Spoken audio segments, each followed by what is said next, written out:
who heard a single fruit fall and screamed that the earth was breaking apart. Every animal ran.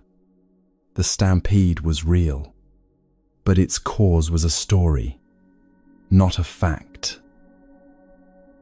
A fruit had fallen. That was all. This is how most suffering works. The pain is real. The story built around it is what makes it feel unbearable. Right now, somewhere inside you, a hair is running. You may not know exactly what started it, but the running feels urgent. The ground feels unstable. And peace, genuine, unforced peace, feels like something other people have access to, but you cannot quite reach. The next 3 hours will change that. Not by removing what hurts, by teaching you what the Buddha taught, that most unbearable suffering is not caused by life itself. It is caused by the story the mind builds around life. And a story, unlike a wound, can be seen clearly. When you see it clearly, it loses its grip. These are verified teachings from the Buddha, stories and insights tested across 2,500 years of human pain. Each one is medicine. Each one works. Get comfortable wherever you are. If you can, pull something warm around you and let your body settle. Let us know in the comments where in the world you are listening from right now. And then simply rest. What you are looking for is already inside this next 3 hours.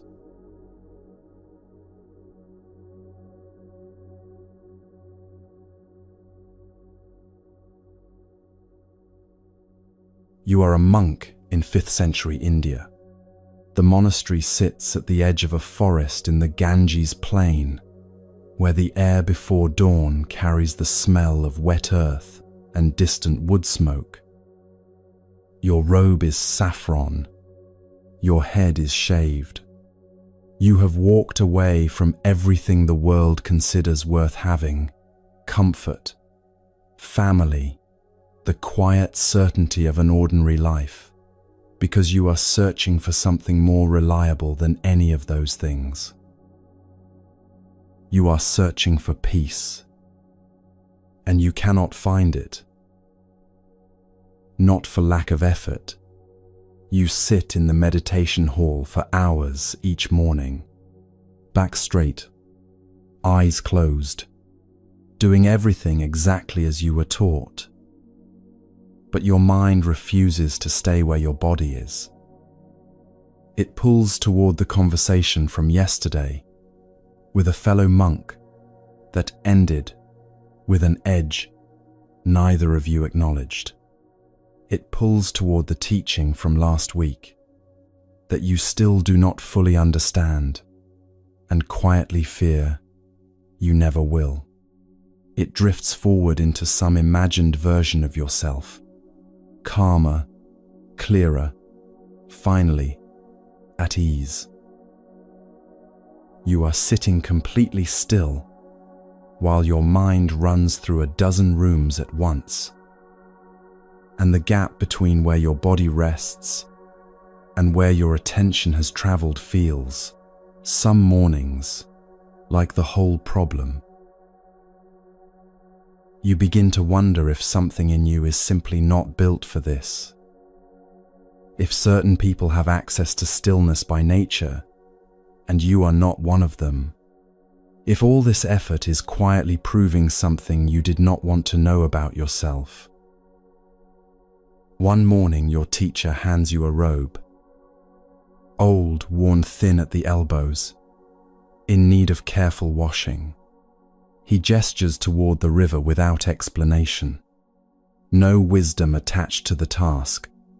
No teaching offered alongside it. Just the robe, the direction, and the instruction to return when it is clean. You carry it to the river. You kneel at the bank. You put your hands into the cold water. Something shifts. Not dramatically. No flood of clarity. No sudden revelation. But your mind, for the first time in longer than you can measure, stops moving towards somewhere else. Because this task requires your full attention right here, right now. The worn patches of cloth need gentleness, or they will tear. The current needs reading, or the robe will be carried downstream. The cold of the water needs to be worked with, not resisted. All of this is happening now. None of it exists in yesterday's unfinished conversation. None of it lives in next year's imagined version of yourself. There is only this cloth, this river, these hands, this single moment.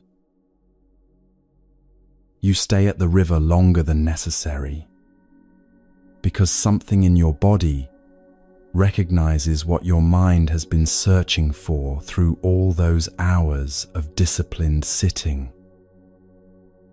It was here the entire time, not in stillness forced through effort, but in attention so complete it leaves no room for anywhere else. Not past, not future, just this water, this cold, this light, moving across the surface. That monk is named Tissa. His story is preserved in the Dhammapada commentary, a vast collection of teachings and the human lives behind them, compiled in 5th century Sri Lanka by the scholar Buddhist. Tissa was not failing through laziness. He was not careless in his devotion. He was looking for peace in a future version of himself rather than in the moment his hands were already in.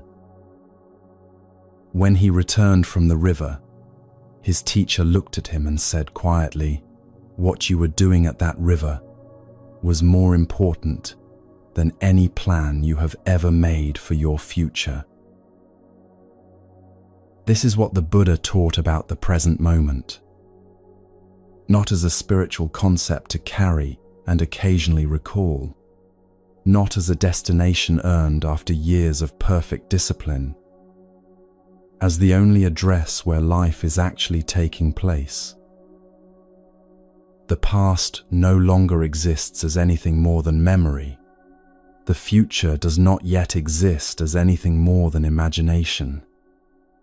What is real, the only thing that is genuinely, undeniably real, is this.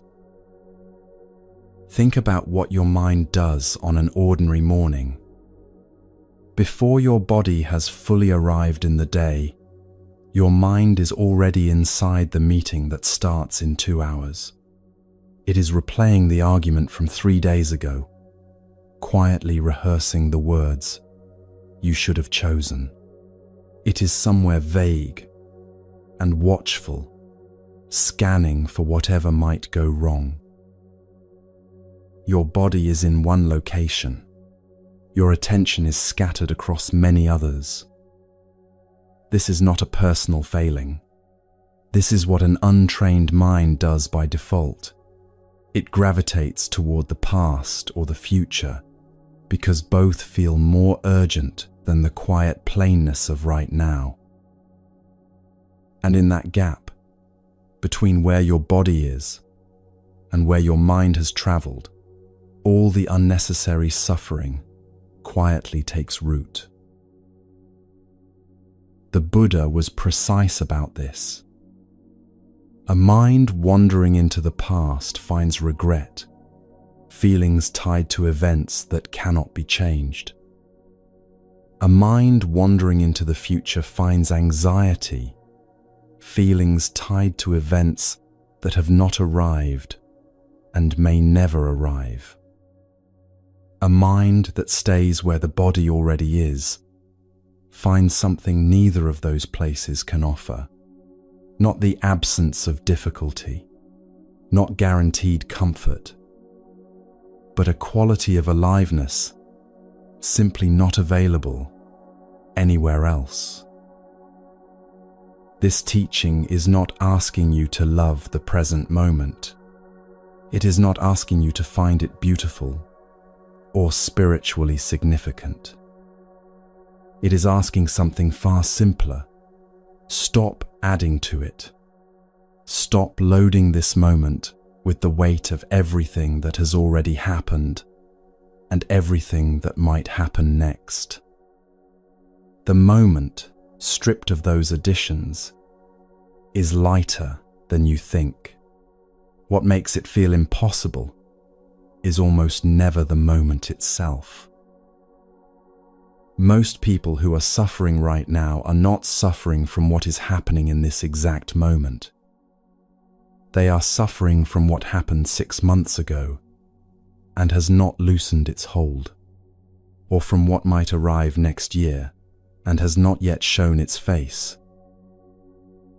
Strip both of those away, the past and the future, and settle inside this single breath. The actual emergency is almost always quieter than expected. This moment, standing alone, is manageable. It is the mind carrying the accumulated weight of every other moment that makes now feel unbearable. Tissa did not find what he needed through more sitting. He found it through cold water, wet cloth, and a task that needed every part of him.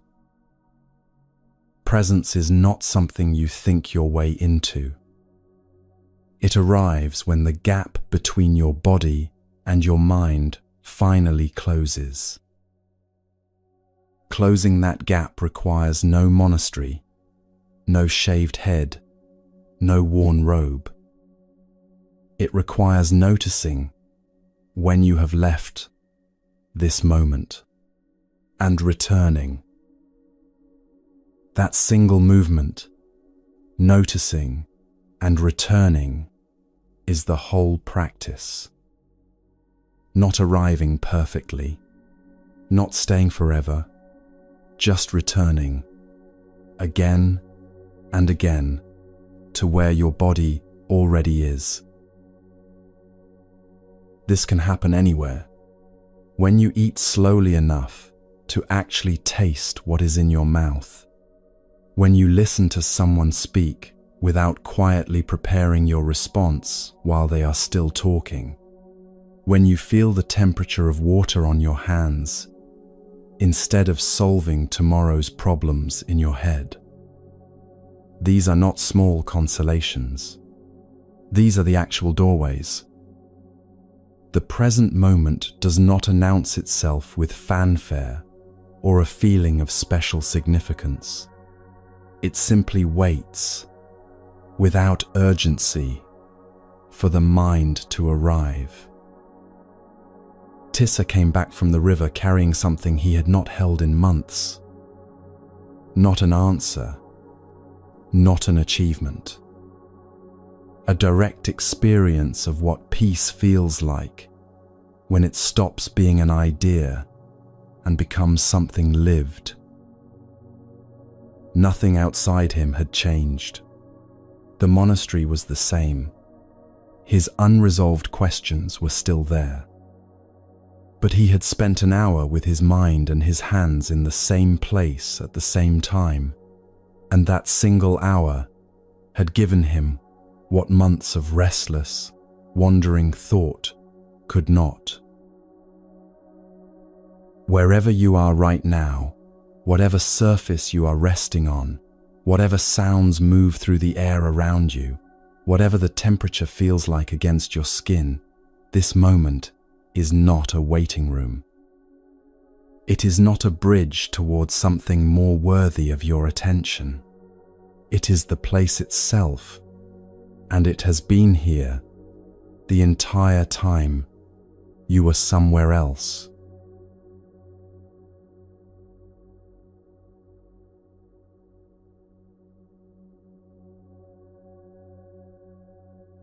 Somewhere in ancient India, a king has not eaten in 3 days. He sits beside a body.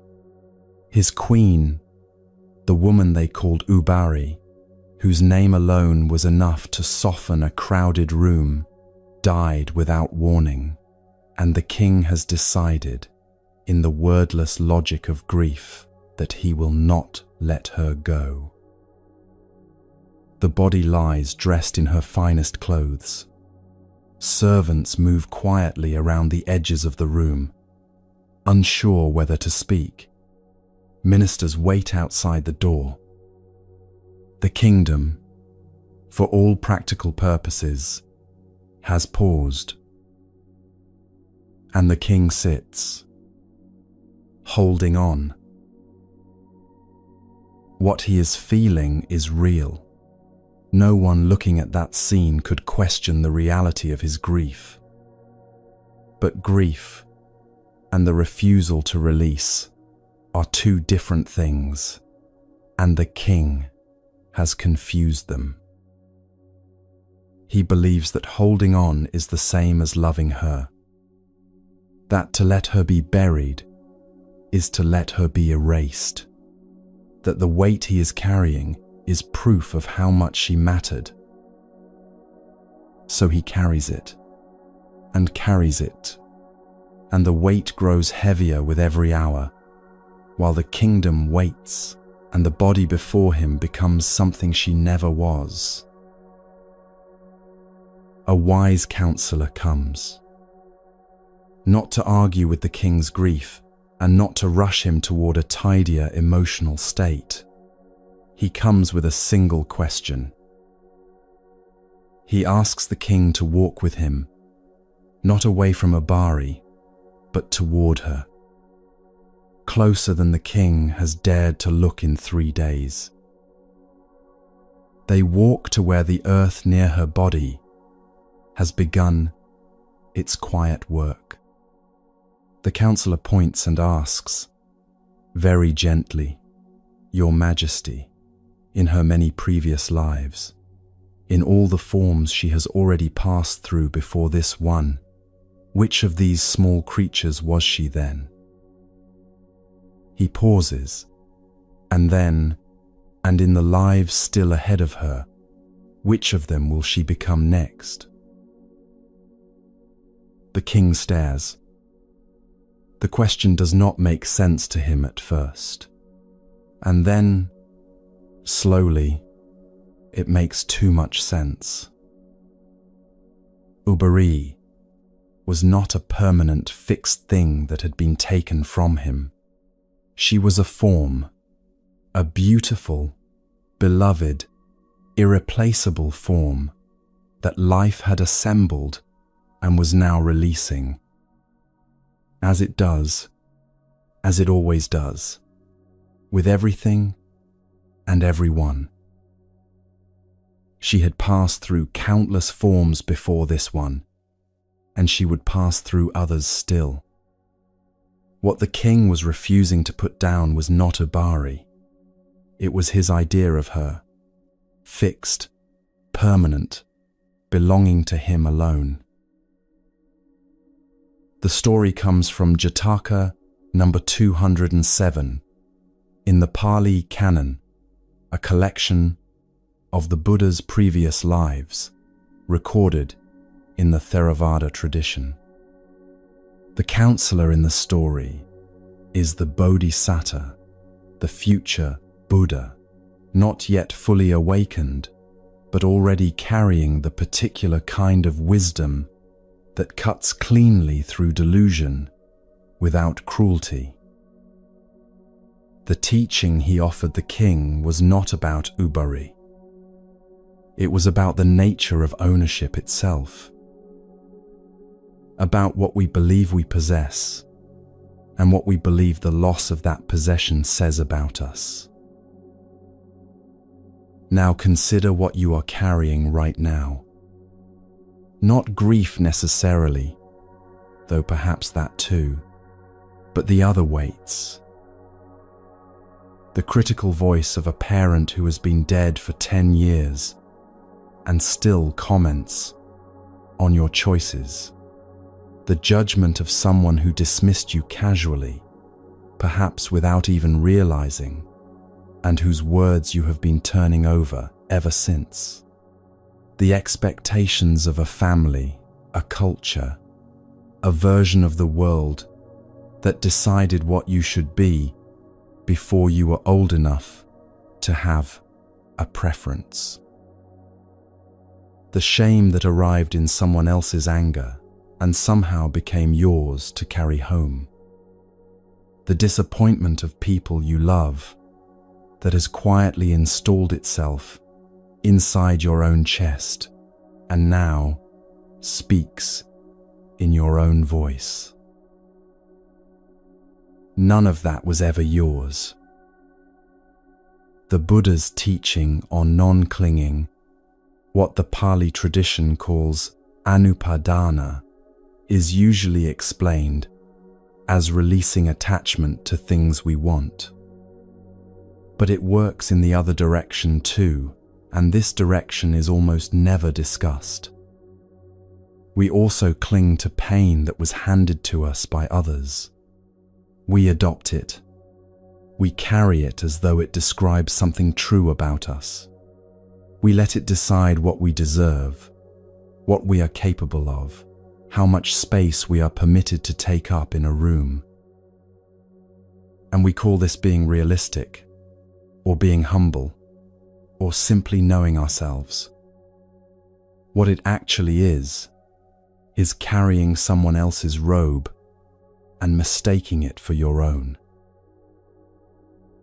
Think about where most of the weight in your chest actually comes from.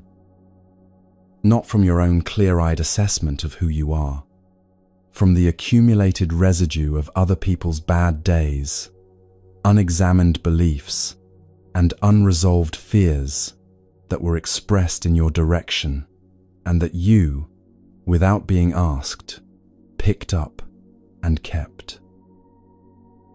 You were not born doubting yourself in that particular way. Something happened, and someone's words or actions landed in you, and you found a place for them inside your understanding of yourself. You gave them a room, you fed them, and over time they began to feel like residents rather than visitors. The king was doing the same thing with his grief. He had taken the loss, which was real, and added to it an assumption that was not, that holding the body was the same as honoring the person. That releasing her meant losing her, that the weight of his sorrow was the only honest response to how much she had mattered. The counselor did not take his grief away. He simply showed the king which part of what he was carrying was real, and which part was a story the king had built around the real thing, a story that was crushing him while doing nothing whatsoever for Ubari. Releasing what is not yours does not mean pretending it never happened. It does not mean the words were not spoken, or the loss was not real, or the pain did not leave a mark. It means recognizing the difference between the event and the weight you have added to the event by carrying it forward as evidence of something permanent about you. The event happened. It is finished. What you are dragging is the conclusion you drew from it, and that conclusion can be set down. The king eventually walked away from that room. He ate. He grieved properly, which is to say, he let grief move through him, rather than petrifying around it. He did not stop loving Uberi. He stopped believing that the only way to love her was to refuse to let go. There is a weight you have been carrying that was never yours to keep. You absorbed it at some point, perhaps so long ago you no longer remember a time without it. It speaks in your voice now. It feels like self-knowledge. But knowledge of yourself is clear and quiet and specific. What you have been calling self-knowledge is often just an old story handed to you by someone who was themselves in pain that you have been loyal to ever since. You can put it down, not all at once, not without tenderness, toward the part of you that picked it up in the first place, usually because carrying it felt safer than questioning it. But you can begin to look at it the way the counselor asked the king to look, closely, honestly, and with a question: does this actually belong to me, or have I simply been holding it so long it feels like it does?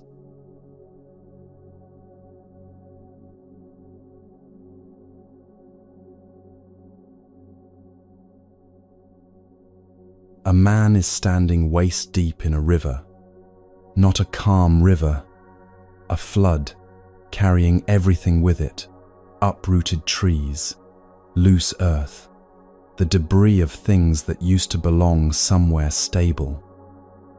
The water presses against his chest with the patient, indifferent force of something that was moving long before he arrived and will continue long after he leaves. The Buddha watches from the bank. He calls across the water with a question that sounds almost too plain for the situation. How do you cross? The man tries fighting first, arms driving hard against the current, legs pushing with everything he has, body angled forward in the way you hold yourself when you are absolutely determined not to be beaten. The river is unimpressed. The harder he pushes, the more ground he loses. It carries him sideways, then backward, and within minutes he is further from the far bank than when he started, exhausted in the particular way that comes from spending every resource you have on something that was never going to yield to force. So he stops. He plants his feet on the riverbed and becomes completely still, arms out for balance, expression set with a kind of grim resolve. He will not be swept away. He will wait here, unmoving, until the flood decides to subside. But a flood does not subside in an afternoon. The water rises slowly around him. His feet sink a little deeper with every passing minute. Standing perfectly still in a moving river is not a neutral position. It is its own kind of choice, and the river is beginning, very patiently, to reveal the consequences of that choice. The Buddha calls across again. Neither of those. Watch. He steps into the water himself, and what he does is neither fighting nor freezing. He reads the current, feels where it moves fastest, where it eddies and slows, where the riverbed beneath is firmer underfoot. He angles his body not against the flow but slightly with it, using the river's own momentum as part of what carries him forward, rather than a force to be defeated. He does not halt Because halting in moving water is not rest, it is the beginning of going under.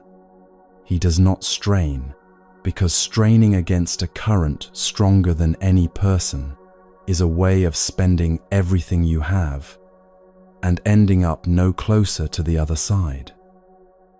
He moves with the quiet intelligence of someone who has accepted that the water is stronger than he is and has decided, without drama or self-reproach, to work with that fact rather than against it. He reaches the far bank, not quickly, not without effort, not without being pushed off course more than once and needing to correct, but he reaches it. This exchange is recorded in the Samyutta Nikaya, the Connected Discourses, one of the oldest surviving collections of the Buddha's teachings in the Pali Canon. The Buddha's own words about how he crossed were 3 sentences. I crossed by not halting and not straining. When I halt, I sink. When I strain, I am swept away. 3 sentences that contain what longer and more complicated explanations of acceptance have rarely managed to do. They describe it exactly as it feels in the body, not just as it sounds as a concept. Acceptance is the most misunderstood word in Buddhist teaching. Hear it once, and the mind tends to translate it into something it is not: passivity, resignation, lying down in front of pain and inviting it to do whatever it pleases, into pretending that loss was fine, that the situation was acceptable, that the flood was not really so bad. This translation is wrong. Real acceptance, the kind the Buddha demonstrated by stepping into that water, requires more skill than fighting and more honesty than freezing, and it is not available to someone who has not first acknowledged the full reality of what they are standing in. It is not the comfortable option. It is the option that actually moves you forward. Fighting the current is the first wrong response and the most instinctive. It feels like integrity. It feels like taking the situation seriously. It feels like the only response available to someone who has not yet given up. But the Buddha's observation from that bank was simply factual. Strain against something stronger than you, and that thing wins, not because you are weak, but because that is what currents do. They outlast determination without any effort at all. This is not a verdict on you. It is just the nature of water. The second failure is quieter, and in many ways, harder to recognize in yourself. Halting feels like dignity. It feels like refusing to be swept somewhere you did not choose. From the outside, it can look like someone holding their ground. But there is a particular weight that settles into the body when grief has been held perfectly still for too long, when old pain has been frozen in place rather than allowed to move through, when fear has been locked into a fixed position in the chest and kept there, not because it has been resolved, but because allowing it to shift feels like admitting something you are not ready to admit. That accumulated heaviness is not the pain itself. It is what pain becomes when it has been refused any direction to travel. The third noble truth points directly at this. It does not promise that the flood will stop. It promises that the suffering we add by fighting the flood can cease. Not the loss, not the difficulty, not the grief that is the honest response to something genuinely hard, just the additional layer of suffering that comes from insisting reality should be different from what it is. That insistence is exhausting in a way that is easy to mistake for the pain itself. It is not. The pain is one thing. The argument with the pain is another, and only one of those is optional. Acceptance begins with a single quiet acknowledgement. This is happening. Not this is fine. Not this is how I would have chosen things to be. Not this is something I can resolve quickly and leave behind. Just, this is happening. The water is real, and here I am, standing inside it. That acknowledgement often arrives with something resembling grief, the grief of releasing the argument that at least gave you something to push against. But it is precisely in releasing that argument that clear sight returns. You stop spending your attention on a fight you cannot win and discover suddenly that there is attention left over, enough to read the current, enough to find the angle, enough to actually move. The man who reached the far bank did not stop caring about where he was going. He did not decide that being cold and wet and pushed off course was secretly desirable. He simply stopped spending himself on the one response that was guaranteed not to work, and in that releasing, discovered the only question that had ever actually needed answering. Given that the river moves this way, which angle carries me forward? That question, quiet, practical, completely free of argument with the current, is precisely what acceptance makes possible.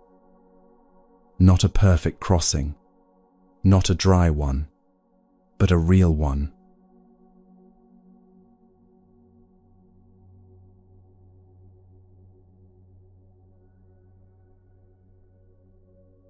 He sits alone in a forest in the Gangetic Plain, sometime in the 5th century before the Common Era. No disciples yet, no monastery, no one to report to or perform for. Just a young ascetic and his mind and the patient company of trees. He has been sitting long enough that his body has stopped making demands, and now there is nothing between him and what his mind is actually doing. What it is doing, he discovers, is producing two entirely distinct streams of thought. Not chaotically, not randomly. Two clear directions, like two rivers running side by side that never quite merge.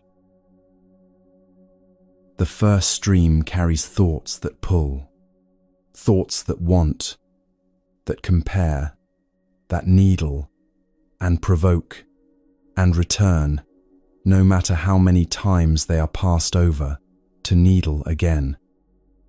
Thoughts with a particular texture, heavy, contracting, leaving a residue of unease, even when their specific content has faded.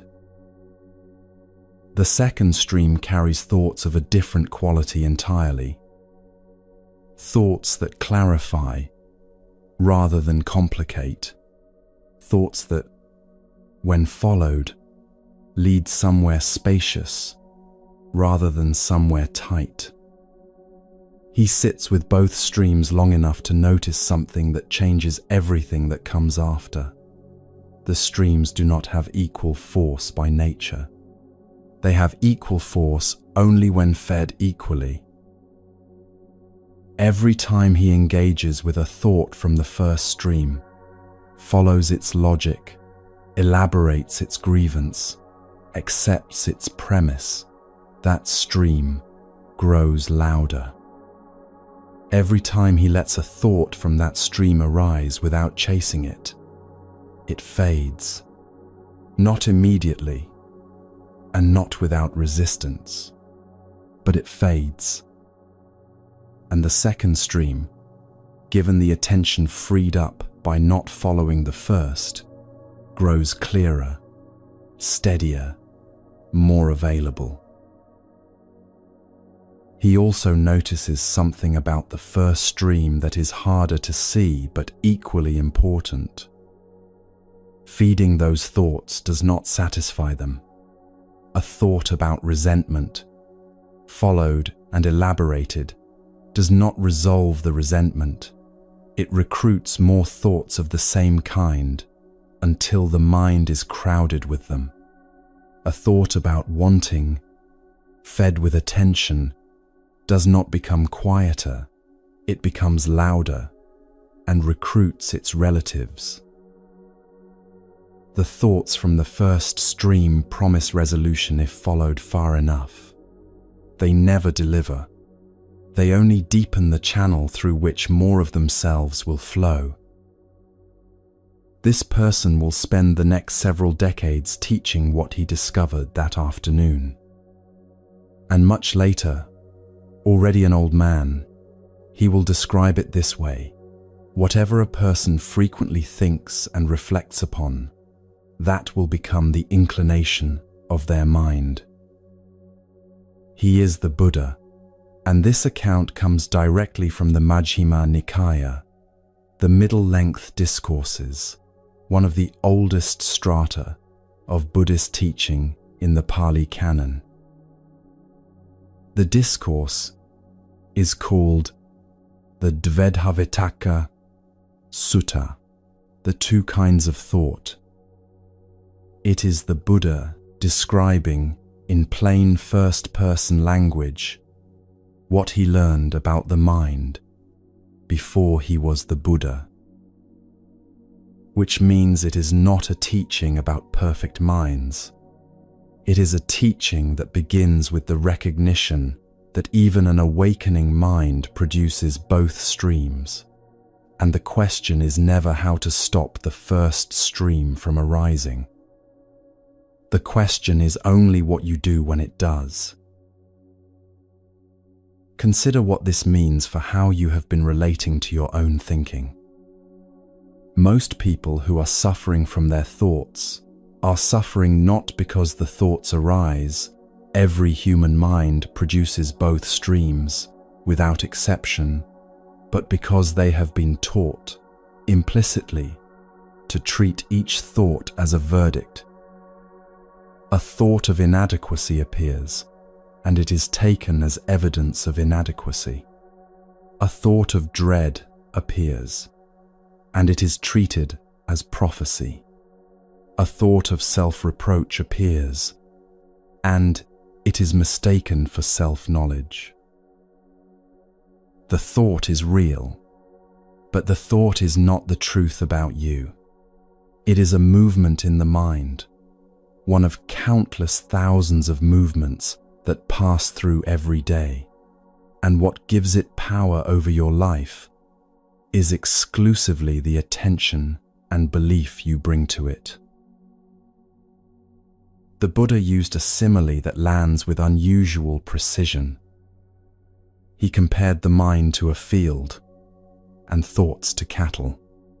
In the last months of the dry season, a cowherd must watch his herd with real attention, not aggressive, not fearful, just steady and clear-eyed, because if he lets them wander into the standing crops, they will do damage that takes a long time to undo.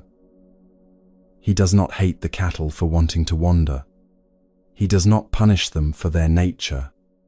He simply redirects them, again and again, with the patient consistency of someone who understands that this is what cattle do, and that understanding does not require drama. This is the whole of the four right efforts, which the Buddha taught as the practical mechanics of working with the mind. Not fighting thought, not suppressing it, not punishing yourself for the first stream arising, because it will always arise, and the arising is not the problem.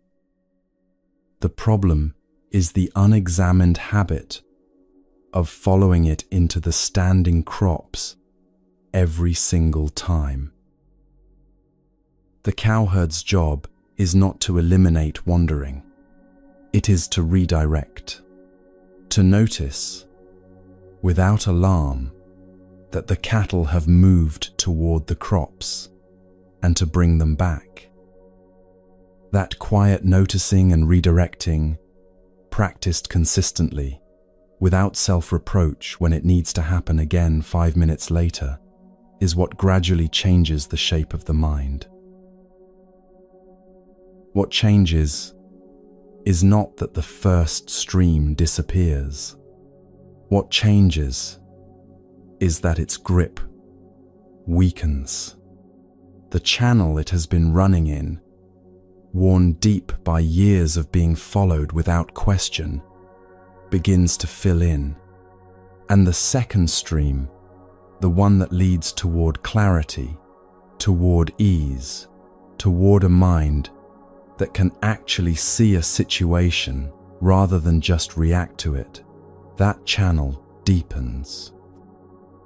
Not through force, through attention, directed deliberately and repeatedly in a chosen direction. The Dhammapada opens with this exact observation. Mind is the forerunner of all actions. Speak or act with a troubled mind and suffering follows, as the wheel follows the hoof of an ox. Speak or act with a clear mind, and ease follows, like a shadow that never departs. Two paths, not chosen once and settled, chosen continuously, in small increments, in the ordinary moments of an ordinary day. Here is what this means in practice. When a thought about being insufficient arrives, you do not argue with it. Arguing is still following it into the crops. You do not praise it. You do not perform elaborate mental rituals to replace it with a more comfortable thought. You notice it. You recognize its texture. This is the first stream, pulling, and you do not pick up the rope. You let it sit there, which it will do loudly at first and then less loudly, and you bring your attention back to what is actually in front of you. Not as a punishment to the thought, as a choice about where the cowherd stands. The young ascetic, sitting in that forest, did not yet know what he would become or what he would teach. He knew only what he had observed, that he had a choice about which stream to keep feeding, and that the consequences of that choice accumulated quietly and without fanfare into the texture of an entire life. The mind that had been fed primarily on the second stream, on thoughts that clarify, that release, that see clearly, became a different kind of instrument than the mind fed primarily on the first. Not a perfect instrument, not one that stopped producing both streams. One that had learned, through consistent and patient practice, which stream was worth following home. But knowing which stream to follow is only part of what makes peace impossible on certain days. There are mornings when you already know what helps, when you have already chosen the right direction, and something else is blocking the way entirely.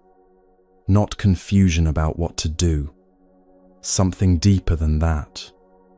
something the Buddha identified not as a character flaw or a spiritual failing, but as a set of 5 specific conditions that cloud the mind the way different defects cloud a flame.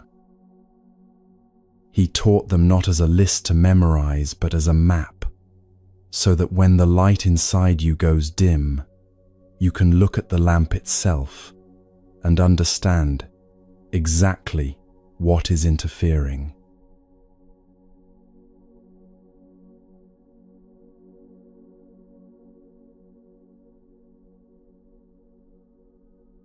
In the Anguttara Nikaya, the numerical discourses, one of the oldest collections of Buddhist teaching, the Buddha described the undisturbed mind as a lamp burning steadily in a sealed room. Not blazing, not dramatic, simply present, clear, illuminating everything within its reach, without flicker or interference. That quality of mind is not a distant reward for years of perfect practice.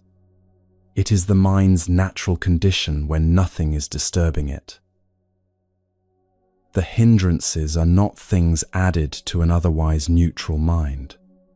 They are disturbances to an otherwise clear one, which means the work is never about building peace from nothing.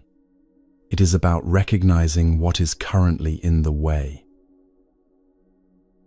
The Buddha described 5 lamps, each burning with a different defect in its fuel, each producing a different quality of compromised light. He was not speaking abstractly. He was describing 5 states every human mind moves through, often within the same afternoon, that make clarity feel unavailable, no matter how sincerely it is sought. The first lamp burns oil that has been mixed with water. The flame exists. It is real. It produces some light, but it gutters and spits, struggling to sustain itself against what has been introduced into its fuel. The water does not extinguish it outright. It simply prevents it from burning clean. This is the mind under the influence of sensual desire, not only physical wanting, but the broader condition of a mind that cannot fully inhabit any moment because it is perpetually reaching toward a better one. The meal in front of you is real, but the mind is already on what comes after. The conversation you are in is real, but part of your attention is elsewhere, pulled towards something more comfortable, more stimulating, more resolved. Rest feels insufficient because you are resting towards something rather than simply in something. When this hindrance is present, the present moment feels thin, a poor substitute for the imagined moment just ahead, always just ahead, never quite arriving. The second lamp burns oil that has gone rancid. The flame is hot, and what it produces fills the room, not with warmth, but with something that makes you want to leave. This is aversion, not only the sharp heat of anger, though anger lives here, but all the cooler forms too: irritation, low-grade resentment, the hardening that happens in the chest when a person or situation refuses to be what you need it to be, the reflexive, not this, that runs beneath a difficult hour like an underground current. When aversion is active, the mind cannot see what it is turned against clearly. It sees the case it has already built, the verdict already rendered, the story assembled quickly and now defended with considerable energy. The rancid lamp throws real light, You can see things by it, but everything seen through it is slightly distorted, slightly harder, and uglier than it actually is. The third lamp burns oil left uncovered and clogged with debris, dust, ash, whatever the air has slowly deposited into it over time. The flame smothers itself from within.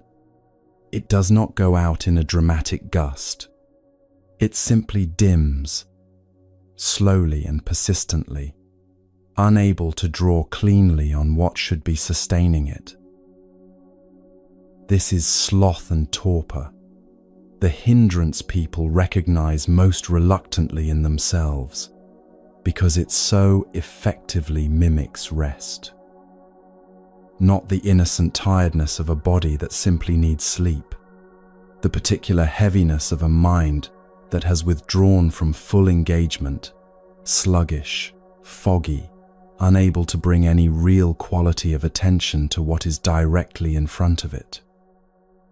It arrives in the middle of conversations when you realize you have been physically present but mentally absent. It arrives during quiet moments as a muffled, cotton wool quality that makes everything feel slightly beyond reach. It is not stupidity. It is not laziness in the moral sense.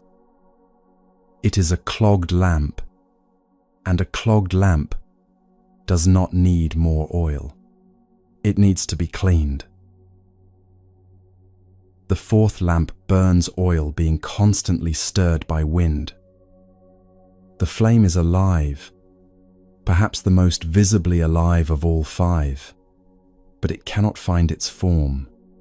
It moves in every direction at once, throwing shadows that shift before they can be read, illuminating one corner and then another, without ever settling long enough to show anything completely.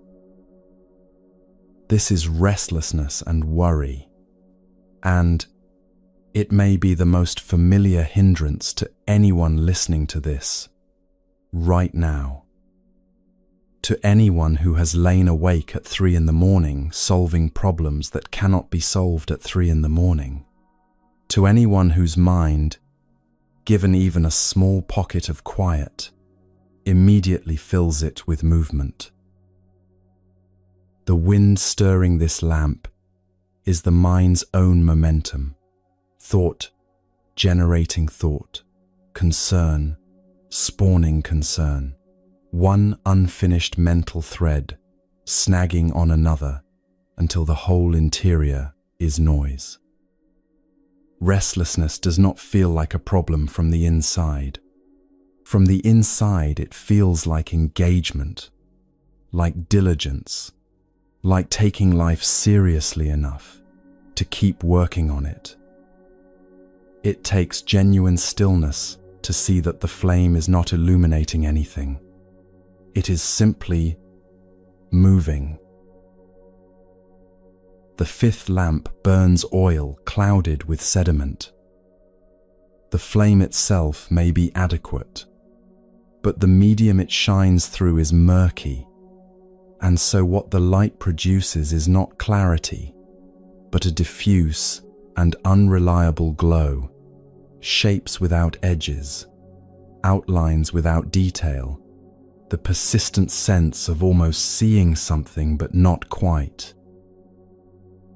This is doubt, not the healthy questioning that opens understanding, but the corrosive uncertainty that prevents any direction from being taken long enough to discover whether it actually works.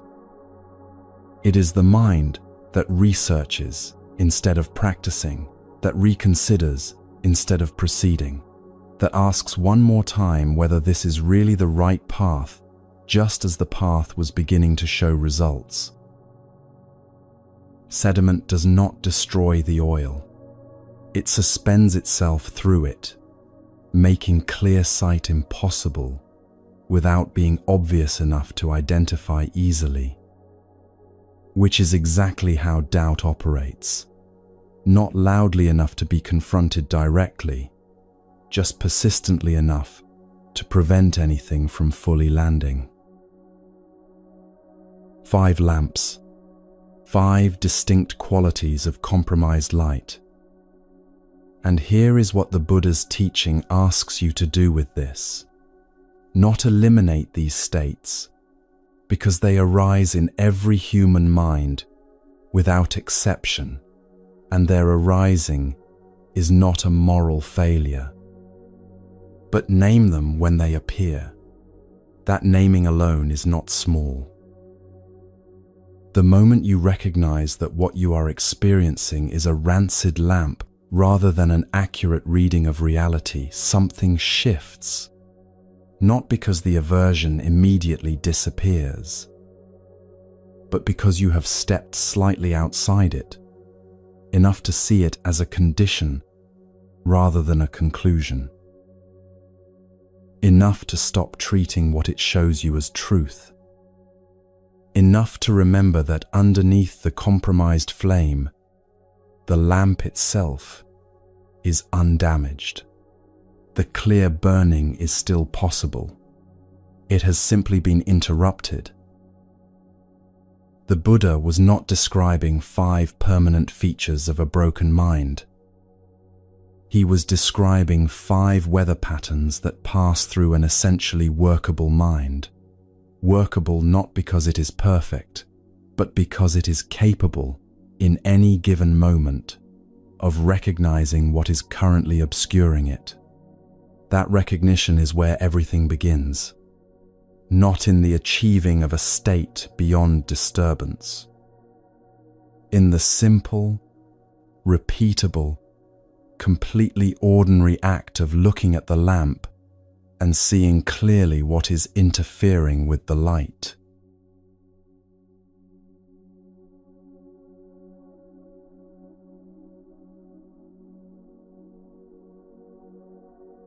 Before dawn, in a village somewhere in the Ganges plain, a woman is already moving.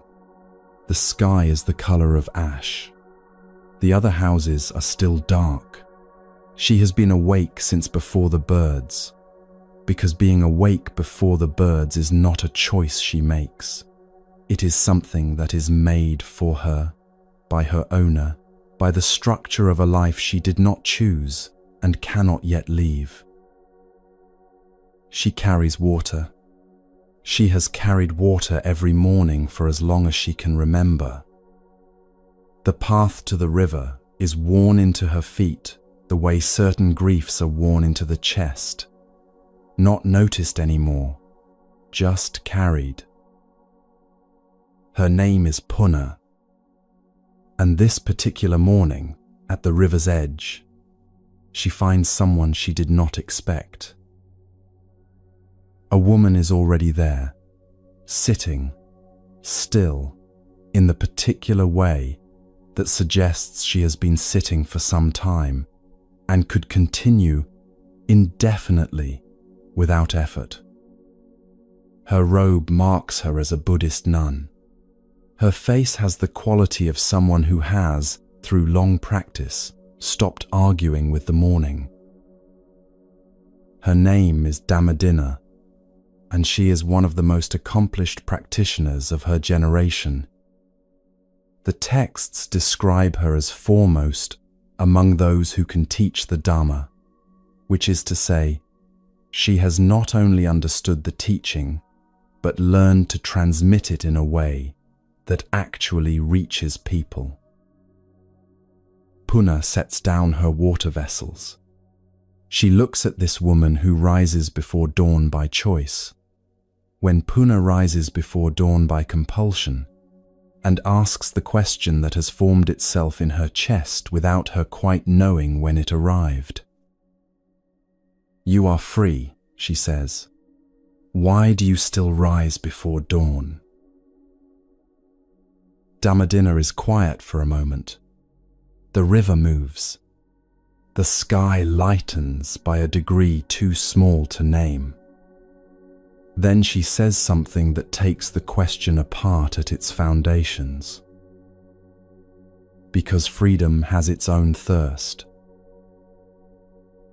what she means, and what she goes on to explain in the account preserved in the Therigatha of the Pali Canon is this. The wanting does not stop simply because circumstances improve. The shape of the wanting changes. The object it attaches itself to changes. But the mechanism, the reaching, the leaning forward into a moment that has not yet arrived, that remains until it is seen clearly enough to be released at its root. Puna assumed that her suffering came from being a slave, that the thirst driving her life was external, imposed by someone else's ownership of her time. Dhammadinna is pointing at something more uncomfortable, that the same thirst running through Puna's compelled mornings was also running through the mornings of people who appeared, from the outside, to have everything Puna lacked. The Buddha identified this craving, this specific quality of thirst that never fully resolves, as the origin of suffering itself. And he was careful to describe not just one form of it, but three distinct directions it runs. Toward pleasure and sensation, the pull toward what feels good, toward becoming, the drive to be more, achieve more, arrive at a better version of circumstances or self, and toward escape, the opposite pull, away from what is uncomfortable, toward relief, toward the absence of what hurts.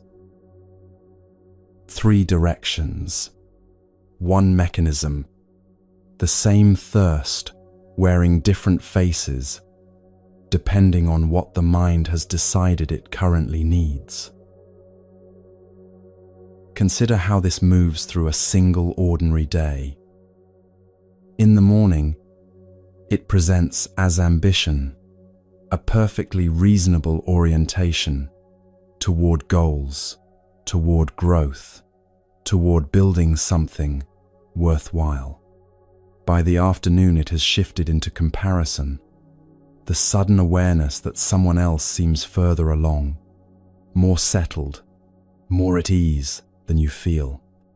By the evening, it arrives as craving for relief, for the screen, the distraction, the thing that will quiet the noise of a day spent wanting things that did not fully arrive. Three different feelings, three different stories about what would help, one unexamined current running beneath all of them. And the current is not the wanting of specific things.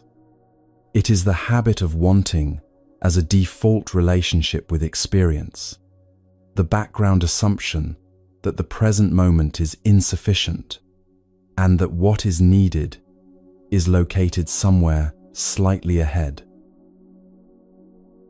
Puna listened to Dhammadinna at that river until the sun was fully up. What shifted in her was not the facts of her life. She was still a slave when the conversation ended, still bound to the same household and the same duties. What shifted was her understanding of where the real confinement lived. She had believed that freedom was a condition she would arrive at once the external situation changed.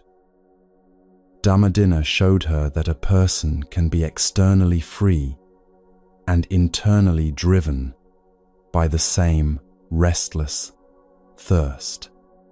And conversely, a person can be externally constrained and internally discover a quality of stillness that the thirst cannot reach. The two things are not as connected as they appear from the outside. Puna eventually became a nun. Her verses are preserved in the Therigatha, the songs of the elder nuns, one of the oldest collections of poetry by women anywhere in the world. She is remembered not as someone who suffered and then escaped suffering, but as someone who looked directly at the mechanism of her suffering and understood it from the inside. That understanding, the texts say, was itself the liberation. Not a change in what the morning asked of her, a change in her relationship to the asking.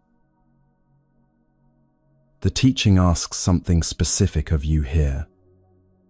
Not to stop wanting things. Wanting is alive in every human being, and pretending otherwise is a performance, not a practice. It asks you to become curious about the wanting itself, to notice when it is present, what direction it is currently running, what story it is telling you about what is missing. Because the thirst generates a story, always. A story about what would finally be enough, what arrival would finally bring the ease you are reaching for. And that story is almost always set in a future that stays just far enough ahead to remain convincing. Damadina rose before dawn because she had found something worth rising for. But what she had found was not a better object to be thirsty for. It was a way of being fully present in a morning that asked nothing of her except her full attention. The river was the same river Puna had been crossing every day, without ever quite arriving at its bank. Still water, still dawn, still the smell of wet earth and the sound of birds beginning. The difference between the two women at that moment was not circumstance or status or how much either of them had suffered. It was simply this: one of them was there, and the other was already somewhere else, reaching.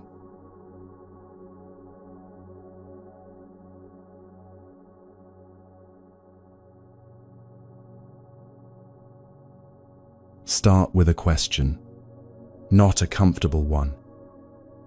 When was the last time you felt genuinely grateful, not performed gratitude, not the polite acknowledgement of something good happening, not the relief that arrives when something bad does not happen, but the real thing? The kind that arrives without effort and makes the ordinary details of a moment feel unexpectedly precise and vivid and sufficient. The kind that asks nothing of what comes next, because what is here, right now, is already enough to fill the chest.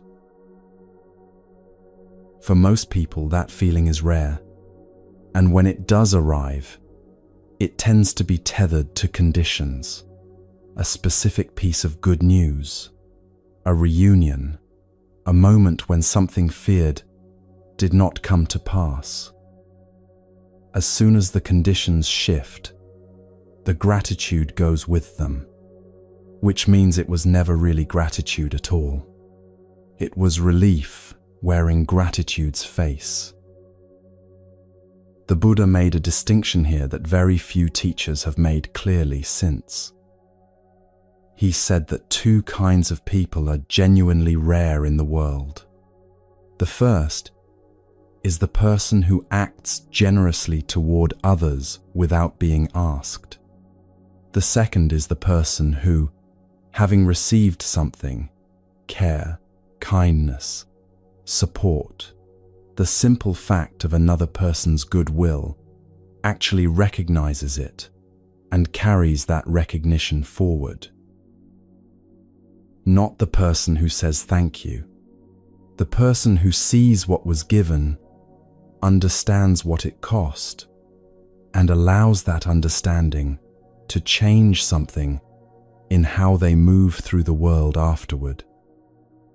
This account comes directly from the Anguttara Nikaya, the numerical discourses of the Pali Canon. The Buddha called this quality katanyuta, But since we are not using Pali here, think of it simply as the act of truly seeing what you have received. He said, people who do this are genuinely difficult to find, not because human beings are ungrateful by nature, but because the mind, without training, does not orient itself toward what it has. It orients itself toward what it lacks. There is a story in the same collection that shows this with the kind of plainness that makes you feel slightly caught out. A Brahmin farmer named Sujata owned 100 cattle. He knew each animal, their temperaments, their habits, the particular way each one moved through the early morning when he led them to pasture. One afternoon, returning from the fields, he counted and found 99. One calf had wandered. Without hesitation, he left the 99 where they were and went into the forest to find the missing one. He searched until dark. He searched with real urgency, calling, retracing paths, pushing through undergrowth that caught at his clothes. The missing calf occupied every part of his attention. It was the only animal in the herd that mattered, because it was the only one that was gone. He found it eventually, unhurt, tangled in a thicket not far from the main path. He freed it, returned to the pasture, and settled the herd for the night. It was only then, standing in the dark, with all 100 cattle breathing quietly around him, that something struck him. He had spent the entire afternoon in anguish over one calf. Not once during that same afternoon had he felt any particular sense of richness about the 99 that had never left. They had simply been there, unremarkable, uncounted in any emotional sense, invisible in the way that stable things tend to become invisible. The Buddha used this story to point at something that runs through every human life, without exception. The missing thing commands attention effortlessly. The present things, the ones that have stayed, the ones still standing, the ones that arrived and did not leave, require a deliberate turning of the head to see. Not because people are shallow or ungrateful in character, but because the mind is wired to treat problems as urgent and stability as background. A wound announces itself. Health is simply the absence of announcement. And so a person can spend years, decades even, so focused on what is missing that the 99 present things never receive a single afternoon of full attention. Gratitude in Buddhism is the practice of turning the head deliberately toward what is already there. Not to suppress awareness of the missing calf. The losses are real. The lacks are real. The pain of what is absent is not something to be talked away, but to resist the mind's default, which is to make the present things invisible through sheer familiarity. The relationship that has been steady for years, the body that carried you through yesterday without requiring your attention to do so, the small constancy of a morning, light arriving, air available, the ability to hear these words. These things will not announce themselves.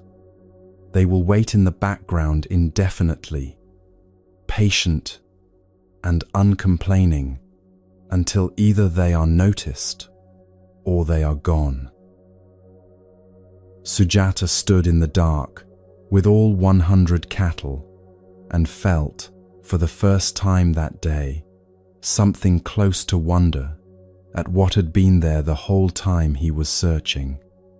That feeling, arriving not from receiving something new, but from actually seeing something already present, is exactly the quality the Buddha was describing. It does not require a new situation. It requires a different quality of attention brought to the existing one. This is why the Buddha framed genuine gratitude as rare. Not because it demands extraordinary circumstances or exceptional character, but because it asks for something the untrained mind resists consistently: the willingness to be satisfied by what is already here, without the promise of more arriving soon. The mind that is always scanning for the missing calf will find one. There is always a missing calf. There is always something that wandered, something that is not yet resolved, something on the horizon that would make the picture complete. Gratitude is not the denial of those things. It is the refusal to let them consume the entire field of vision. The practice is simpler than it sounds and harder than it looks. At the end of any given day, before the mind begins its habitual accounting of what went wrong and what remains unfinished, it is possible to pause and count the 99, not as a ritual, not as a performance of positivity, as a genuine act of looking, slowly, with real attention, at what was present today that asked nothing of you in order to be there. What held, what arrived quietly and stayed, what you walked past all day without seeing because it was not missing. Sujata counted 100 cattle that night, and for the first time understood what he actually had. The calf had been gone for one afternoon. The herd had been whole for years. He had simply needed something to go missing before he could see what was there. The teaching asks whether it is possible to see it before that happens.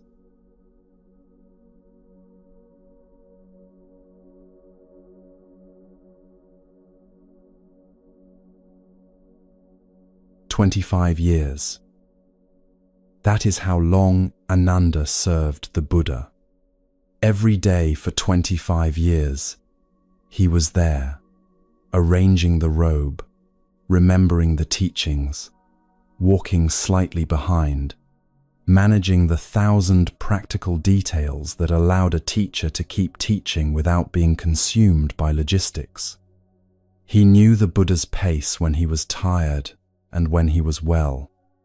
He knew which questions to deflect and which to bring forward.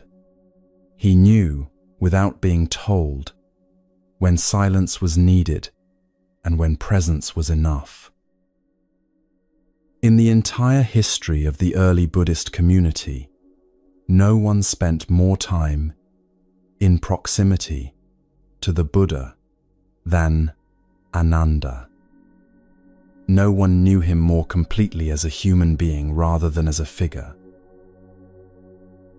So when the Buddha's final illness arrived, when it became clear that the body that had walked 50 years of dusty Indian roads was genuinely, irreversibly failing, it was Ananda who felt it most acutely. He stepped away from the gathering of monks and stood alone against a doorframe and wept. Not quietly, not with the composed sorrow of someone who has prepared for this. He wept the way a person weeps when something they love is being taken and there is absolutely nothing to be done about it. A monk came to find him and brought him back to the Buddha.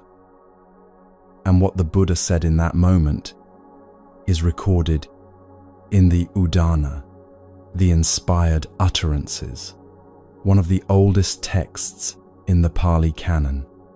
He did not tell Ananda to stop crying. He did not instruct him in impermanence or remind him of the teachings on letting go. He said, "Enough, Ananda. Do not weep. Have I not told you that we must be separated from all that is dear to us? For a long time, Ananda, you have served the Tathagata with loving kindness in deed, word, and thought, always, without reserve. You have done well, Ananda. Keep on striving." Then he turned to the assembled monks and said something about Ananda that no one expected. He named him the greatest of all disciples in personal attendance, not despite the weeping, without qualifying it. The man standing outside a doorframe sobbing over the impending death of his teacher was, in the Buddha's own words, the foremost example of devoted service in the entire community. This account from the Udana contains a teaching that tends to get buried under more abstract versions of the same idea. Ananda loved the Buddha deeply, visibly, vulnerably, in a way that included grief and loss and the undisguised pain of separation. That love was not a problem to be corrected. It was not evidence of insufficient spiritual development. The Buddha honored it explicitly and publicly in his final days. What made Ananda's love pure was not its absence of feeling. It was something structural, something in how the love had been held across 25 years that had never collapsed into possession. Consider what Ananda had not done. He had never tried to limit the Buddha's movements to keep him safer or closer. He had never withheld teachings from difficult questioners out of protectiveness. He had never made the relationship serve his own need for permanence by treating the Buddha as a fixed point that must remain fixed. He walked behind. He remembered. He arranged. He attended. And then he released, again and again, into whatever the teaching required next, wherever it needed to go, whoever it needed to reach. He loved with open hands, and when the moment of separation finally arrived, the grief that came was real and clean, the honest response of a full heart to genuine loss, not the catastrophic unraveling of someone whose identity had been constructed around the continued presence of another person. The difference between those two things is what the Buddha was pointing at. And it is a difference most people have never been shown clearly, because the culture surrounding love tends to treat intensity of attachment as evidence of depth of love. The more you need someone, the more you love them. The more their absence undoes you, the more they mattered. The more you arrange your life around their continued presence, the more real the love is. The Buddha spent 45 years teaching the opposite. That genuine love, the kind that actually serves the person you love rather than the comfort of having them stay, lives in the open hand, not the closed fist.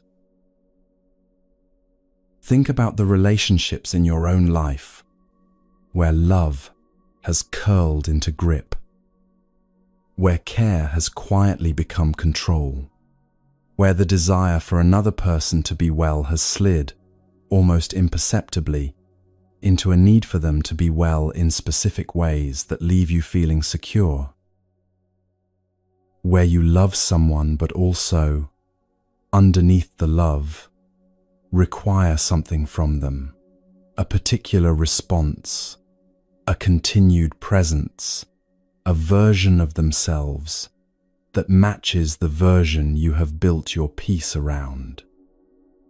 That requirement is not the love.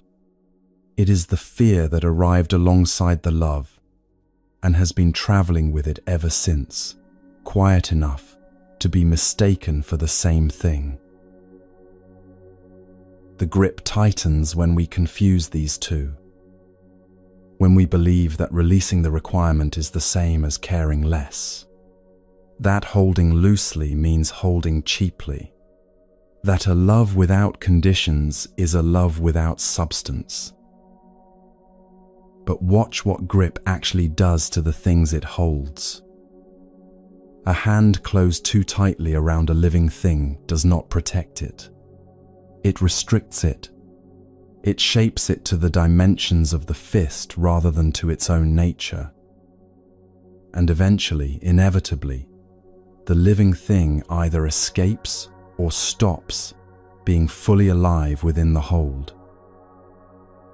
This is not a metaphor the Buddha offered gently. It is a plain description of what attachment does to love over time. Ananda wept at the doorframe because the loss was real. But he returned to the room. He sat with the dying Buddha through the night. He attended the final hours with the same quality of presence he had brought to 25 years of ordinary mornings, fully there, asking nothing of the moment except to meet it as it was. That capacity to remain present inside loss, without trying to bargain the loss into a different shape, is what the open hand makes possible. The closed fist spends its energy fighting the fact of loss long before the loss has fully arrived. By the time the loss is undeniable, the fist has already exhausted itself and has nothing left with which to grieve cleanly or love completely. What the teaching asks is not the removal of feeling. It is not equanimity in the sense of emotional flatness. The Buddha did not praise Ananda for being unmoved. He praised him for 25 years of loving service given without reservation and without the quiet invoice that most love eventually produces. The invoice that says, "I have given this much. I am owed this much in return. I have stayed, so you must stay. I have loved you, so you must remain lovable in the ways I have come to depend upon." Ananda never handed that invoice across, which is why, when the Buddha named the greatest disciples in those final days, the man weeping outside the door was on the list. Love does not become less by being held more openly. It becomes more fully itself. It stops serving the function of keeping loss at bay and starts serving the person in front of you, meeting them where they actually are, rather than where you need them to be, following them into difficulty, rather than steering them away from it for your own comfort, remaining steady, not because nothing is shifting, but because your steadiness was never dependent on things staying still.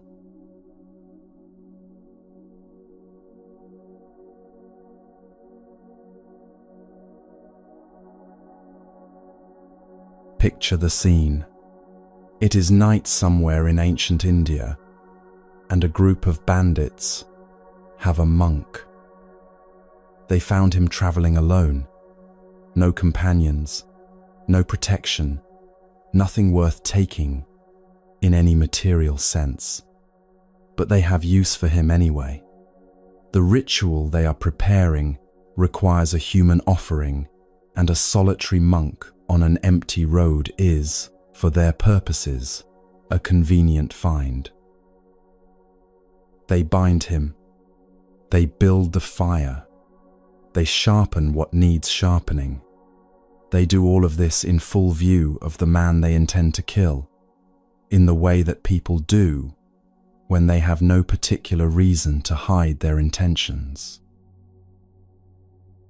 The monk watches all of this without moving, not frozen, watching, with the quality of attention you bring to something that is genuinely interesting rather than something that is threatening your survival. His breathing is the breathing of a man who is resting. His face carries no particular expression. The fire grows and he observes it the way you might observe a fire on a cold evening, with something close to appreciation for the light it provides. The bandit leader stops what he is doing and looks at him properly for the first time. Something is wrong with this picture, and he cannot immediately identify what it is. He has done this before. He knows what fear looks like in a person who understands what is about to happen to them. He is not seeing it. He crosses the space between them and asks, with what sounds almost like genuine curiosity beneath the aggression, "Why are you not afraid?"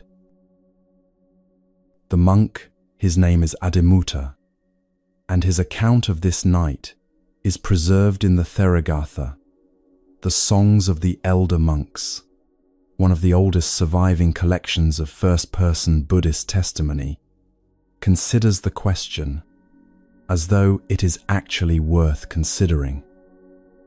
Then he gives an answer that the bandit leader was not remotely prepared for. He says, in the plain language of someone reporting a fact rather than making a speech, there is nothing in me that is gripping this life tightly enough for the threat of losing it to produce terror. The danger you are presenting is real. I can see it clearly. But the suffering that danger is supposed to generate, the dread of what comes next, the desperate mental scrambling for an exit, the anguish of imagining the moment of death over and over before it arrives, none of that has appeared. Because I stopped feeding the thing that generates it some time ago, and what you cannot feed cannot grow.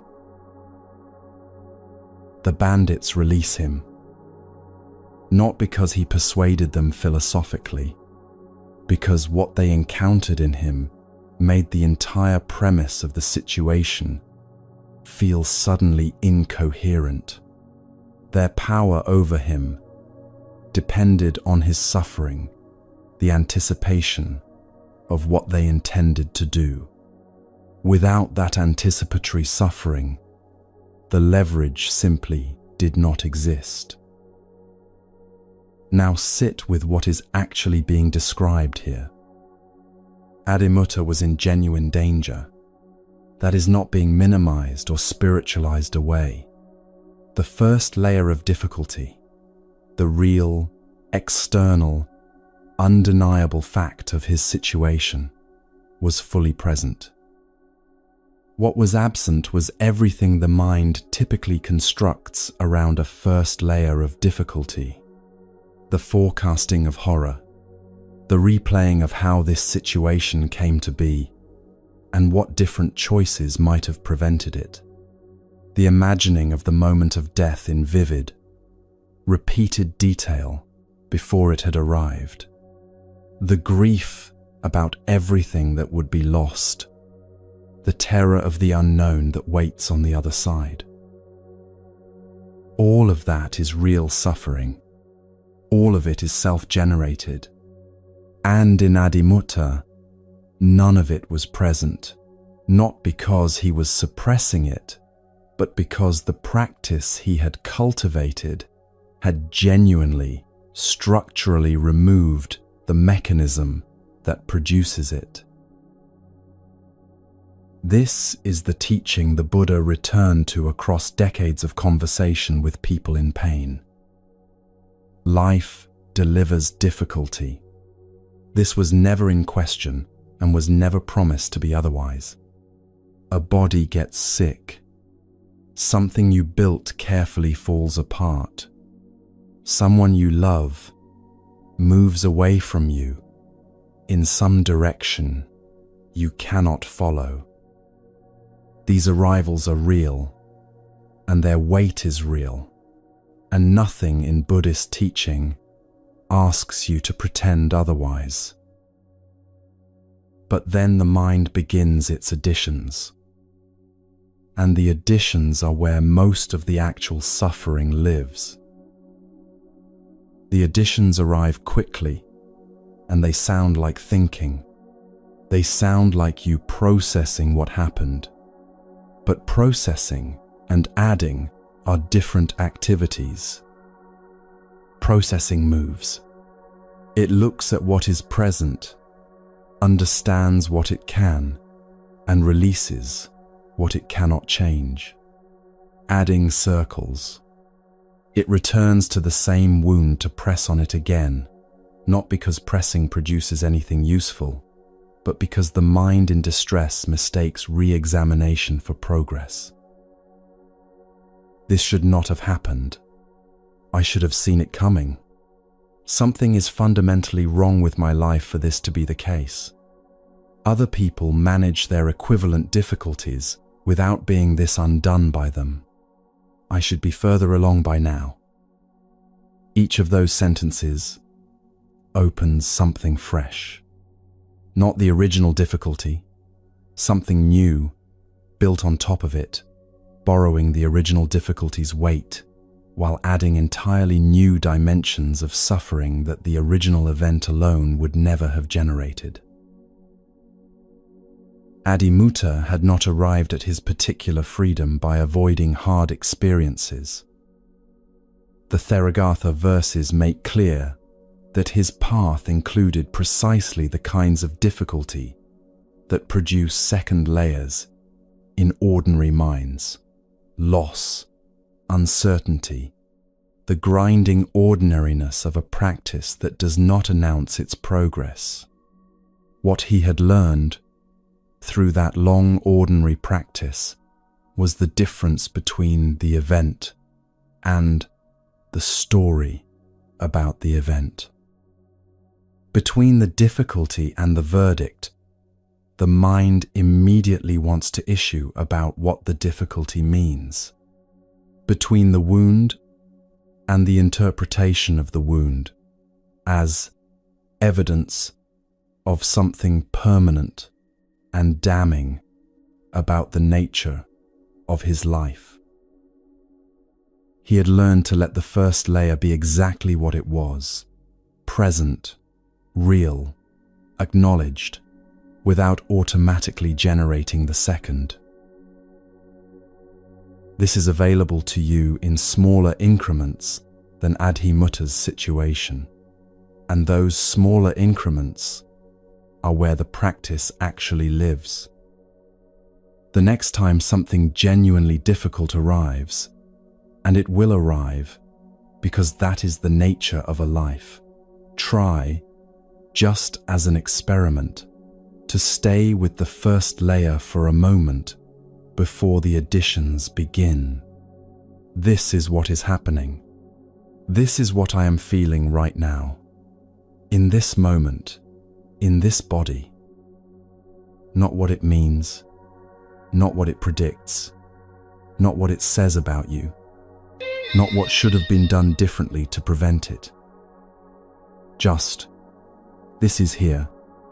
This is real. I am here with it. That is already a different relationship to pain than most people ever find. And it is the beginning of the same thing Adimutta was pointing at from inside his genuinely dangerous night. Not the absence of difficulty, but the refusal to become the architect of your own second wound.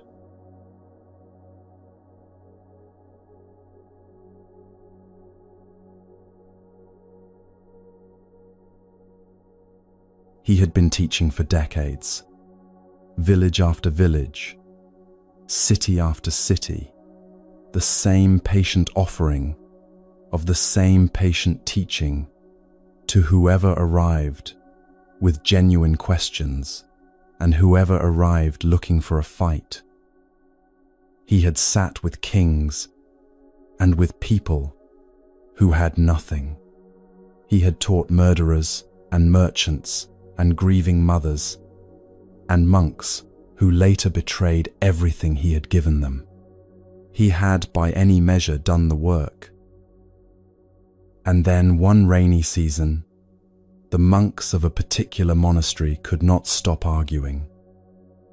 Not about trivial things, about the teaching itself, about rules of conduct, about who had the authority to interpret what and whether certain actions constituted violations of the training.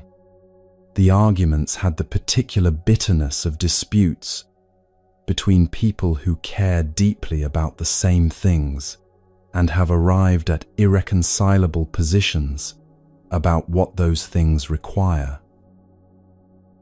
The Buddha intervened. He taught. He clarified. He offered the kind of patient, precise guidance that had moved genuinely stuck people before. The monks listened respectfully and then returned to their arguments. He tried again, the same. So he did something that the texts record with the matter-of-fact brevity of something that actually happened. He left. Not in anger, not with a declaration, not with any instruction about what the monks should do in his absence. He simply gathered his robe one morning and walked into the forest outside the town of Kosambi, and he kept walking until the sound of human argument was no longer audible, and then he kept walking further still. He stopped in a forest near a place called Parilayaka. He sat at the base of a sal tree. The forest settled around him the way forests do when whatever disturbed them has been still long enough. What happened next is recorded in the Udana, the inspired utterances among the oldest surviving accounts in the Pali Canon. An elephant came, not cautiously, with the deliberate, unhurried movement of a large animal that has decided something. It cleared the ground around where the Buddha sat. It carried water. When other animals came too close, it moved them gently away. It stood guard at night without being asked. It did all of this in complete silence, asking nothing in return, requiring no acknowledgement, generating no noise whatsoever around a man who had just spent months surrounded by noise. The Buddha later said of that rain's retreat that it was the most peaceful he had known.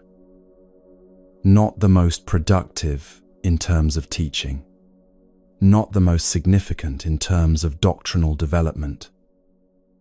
The most peaceful, the one where the quality of silence was what it needed to be. Hold that image for a moment.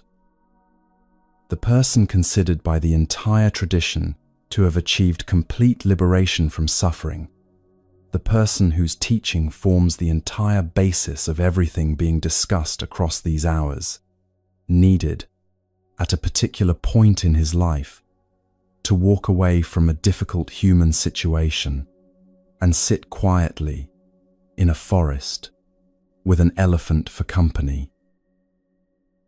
He did not transcend the difficulty of that community by remaining in it and radiating equanimity until the monks felt ashamed of themselves.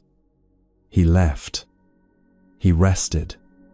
He let the forest do something for him that the monastery currently could not.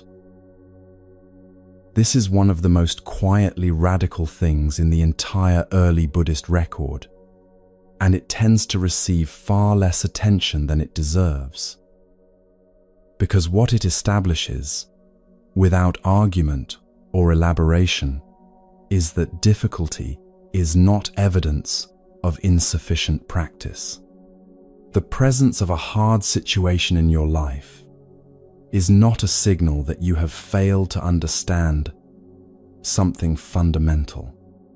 The need for retreat, for silence, for the company of something that asks nothing of you.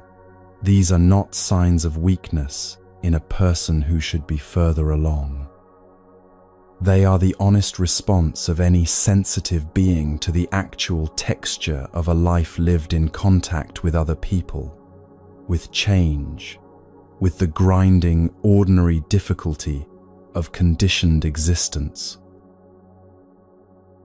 The first of the Buddha's 4 observations about the nature of life, the one everything else builds on, is simply this: life, in its conditioned form, involves suffering.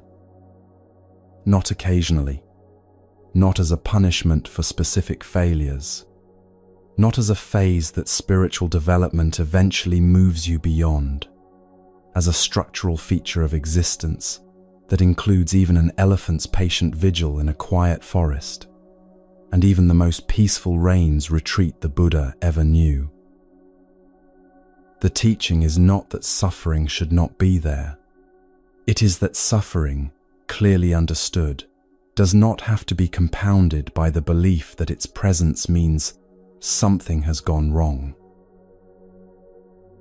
Most of the additional weight people carry around difficulty comes from precisely this belief: that a good life, properly constructed and diligently maintained, should not include this much pain, that the relationships that matter should not be this hard, that the body should not require this much attention and produce this much discomfort, that grief, when it arrives, should move through more quickly than it does, that anxiety, when it comes, is a malfunction rather than a recognizable feature of a mind that cares about things in a world where things change without asking permission.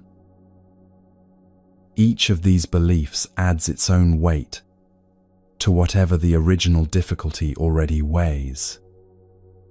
The original difficulty is heavy enough on its own. The verdict that the difficulty should not be there is what makes it feel unbearable.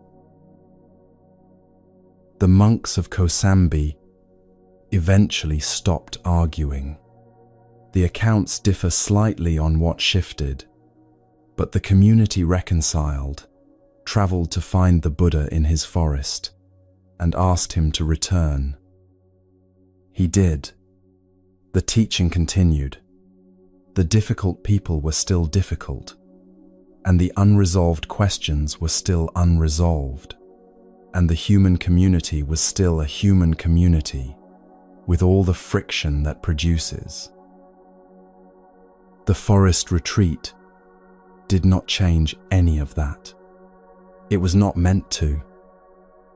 It gave him what the Udana simply calls peace, a period of genuine rest inside a life that included, as all lives do, situations that resisted resolution and people who generated more heat than light.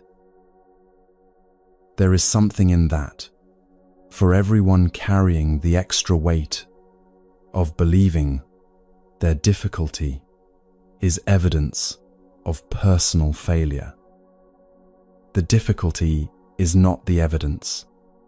It is just the difficulty, present, real, neither punishment nor lesson nor cosmic commentary on the quality of your choices.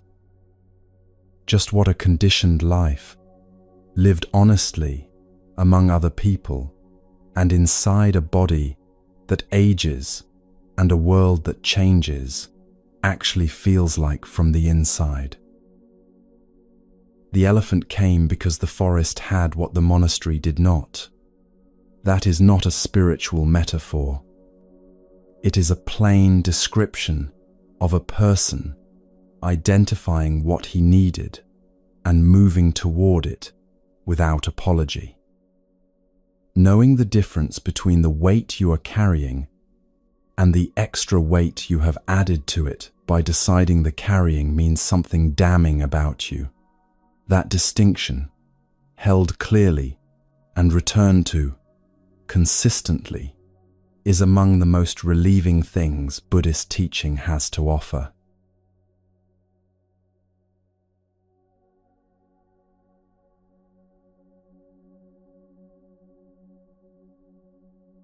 The field has been worked since before dawn. You can see it in the man's hands, in the particular set of his shoulders, in the way he moves between the rows, with the automatic efficiency of someone who has done this 10,000 times and expects to do it 10,000 more. Kasibharadvaja is a farmer, prosperous by the standards of his region, respected, self-sufficient, in the way that people who feed themselves from their own land tend to be self-sufficient.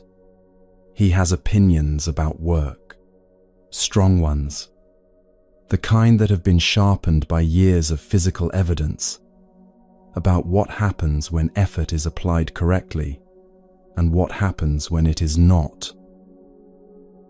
So when a wandering monk appears at the edge of his field during the ploughing festival, the one day of the year when the whole community turns out to break the first ground of the planting season, and this monk simply stands there, watching while everyone else works, Kasibharadvaja's opinion forms quickly. He walks over. He does not soften what he is about to say. "You eat," he tells the monk, "but you do not farm. You take food from people who produce it, while producing nothing yourself. I plow and I sow, and because of that I eat. You should do the same." The monk is the Buddha, and the exchange that follows is preserved in the Sutta Nipata, one of the oldest texts in the entire Pali canon, predating many of the more systematized teachings that came later.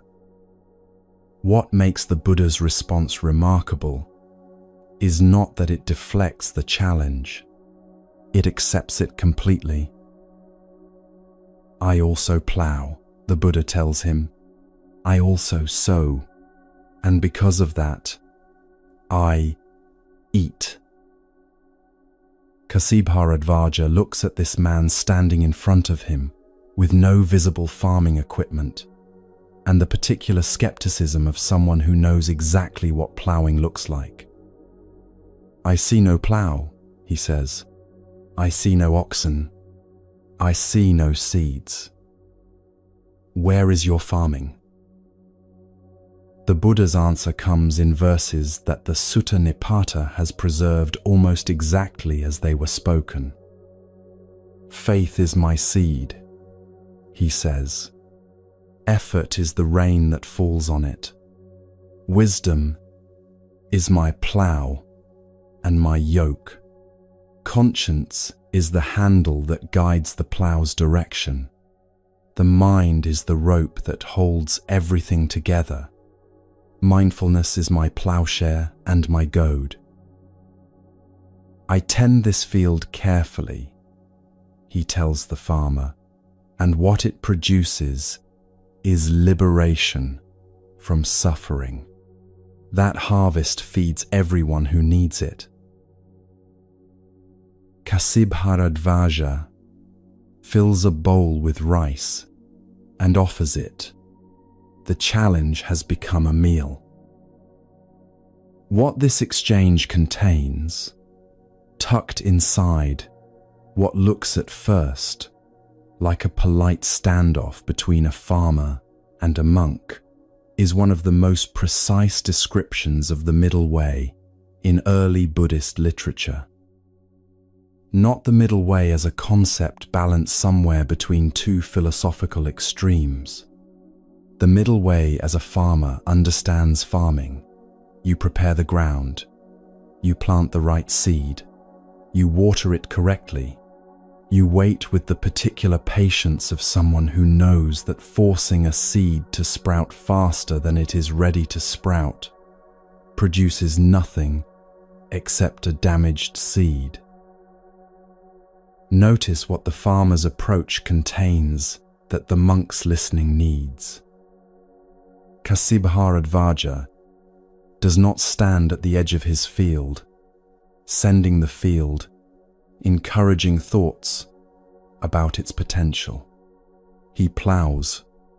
He gets the soil to the right condition through sustained physical effort. He chooses the right seed for the right ground. He times the planting to the season rather than to his preference. And then, crucially, he does not stand over the planted seeds, demanding that they demonstrate progress by a specific date.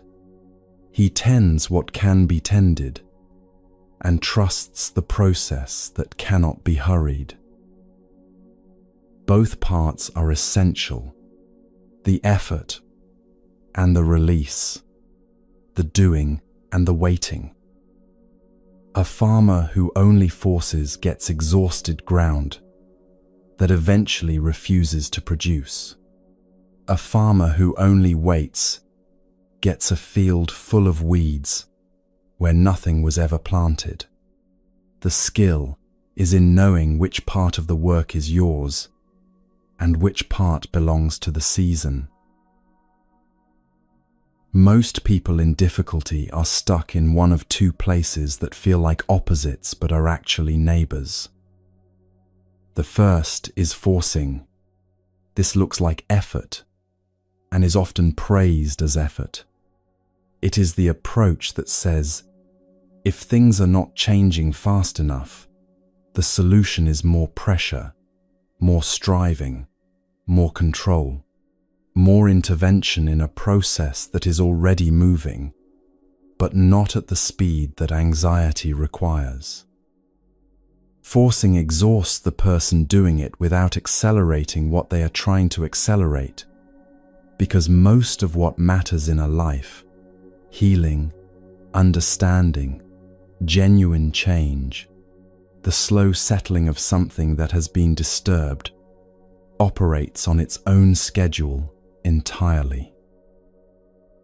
You can no more force a grief to finish by a particular Tuesday than Kasibharadvaja can force his crops up through the soil by sheer insistence. The crops are doing what crops do. The forcing only damages the ground. The second place is giving up, and this one is more subtle because it often arrives wearing the clothes of acceptance. It says, I have tried. The situation is what it is. There is nothing I can do. I will simply wait and see what happens. But waiting without tending is not acceptance. It is abandonment, dressed in patient language. The field still needs water. The weeds still need pulling. The work that is genuinely yours to do, the preparation, the attention, the daily choices about where to direct your effort, that work does not disappear because the outcome cannot be controlled. Giving up and forcing share the same root error, the belief that your relationship to the process is either total control or no control, with nothing workable in between. The middle way that the Buddha was describing to Kasibharadvaja is the workable space between those two errors. It is the farmer's actual practice, stripped of any mysticism. Do what is yours to do, with whatever quality of attention you can bring to it today. Then release the outcome into the conditions that are not yours to control. Not reluctantly, not while secretly continuing to manage what you just said you were releasing, but genuinely, the way a farmer genuinely leaves the field at night and sleeps, trusting that the work he did today was sufficient for today, and that tomorrow will ask for tomorrow's work, and not also for tonight's. This requires something that is rarer than either effort or patience alone. It requires the discernment to know, in any given situation, which part of the work is currently yours, what can actually be affected by your attention right now, and what is currently in the hands of processes that your attention cannot accelerate or improve. A farmer learns this through seasons of getting it wrong in both directions, the season where he overworked the ground and the season where he underworked it, and arriving, eventually, at a practice that fits the actual nature of farming, rather than his anxiety about whether the harvest will come. Kasibharadvaja filled that bowl because something in the Buddha's answer recognized his own experience from the inside. The monk was not describing a life without effort. He was describing effort applied to the right ground, in the right amount, at the right time, and then the particular freedom of a person who has done today's work and does not need to steal tomorrow's rest in order to feel that the ploughing counted.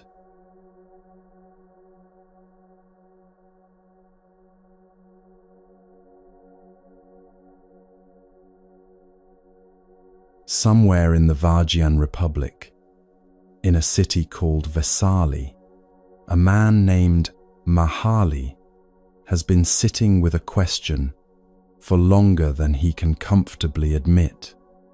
He is a Likavi chieftain, educated, politically connected, someone accustomed to getting clear answers to direct questions. He is not accustomed to sitting with uncertainty. But this particular question has resisted every framework he has tried to press it into, and eventually it has brought him, as unresolved questions sometimes do, to the one teacher he has not yet tried. He sits before the Buddha and asks something that sounds almost too simple for the trouble it has caused him. He wants to know whether pleasant feelings are real, not in the philosophical sense. He has heard enough philosophy. In the practical sense, whether the joy that practitioners describe finding through this teaching is genuine joy, or a kind of resignation that has learned to call itself contentment, or something so rarefied and impersonal that an ordinary person living an ordinary life would not recognize it as happiness at all. The Buddha tells him yes, pleasant feelings exist in the practice, forms of joy that go beyond what ordinary pleasures produce. But then he draws a distinction that Mahali was not expecting, and it is this distinction that the Anguttara Nikaya preserves as the heart of the exchange. He describes two flames, not as a metaphor for different spiritual stages, as a description of two qualities of experience that are available right now to anyone, and that differ not in their brightness, but in what they depend on to keep burning. The first flame is fed by oil carried in from outside. The lamp is real. The light is real. On a calm evening, indoors, with reliable access to oil, it burns well and illuminates everything it needs to illuminate. There is nothing wrong with this lamp. but set it outside in the wind and it gutters. Run low on oil and it dims. Remove the oil entirely and it goes out. The flame is completely dependent on something outside itself for every moment of its burning. The second flame burns in a sealed room. The same calm light, the same warmth, the same capacity to illuminate what is within its reach. But nothing outside the room determines whether it continues. The wind exists and the flame does not feel it. The oil supply outside fluctuates and the flame does not register the fluctuation. It burns from something internal, on its own terms, at its own pace, answering to conditions that are wholly within the room. Mahali understood immediately. The question he had been carrying was not really about whether pleasant feelings exist. It was about which kind of lamp he had been trying to light. Consider what you have been using as fuel. Not critically, with honest curiosity, the way a person checks what is actually in the lamp before deciding why it keeps going out. Most people build their experience of joy on conditions. The condition of being appreciated by people whose opinion matters.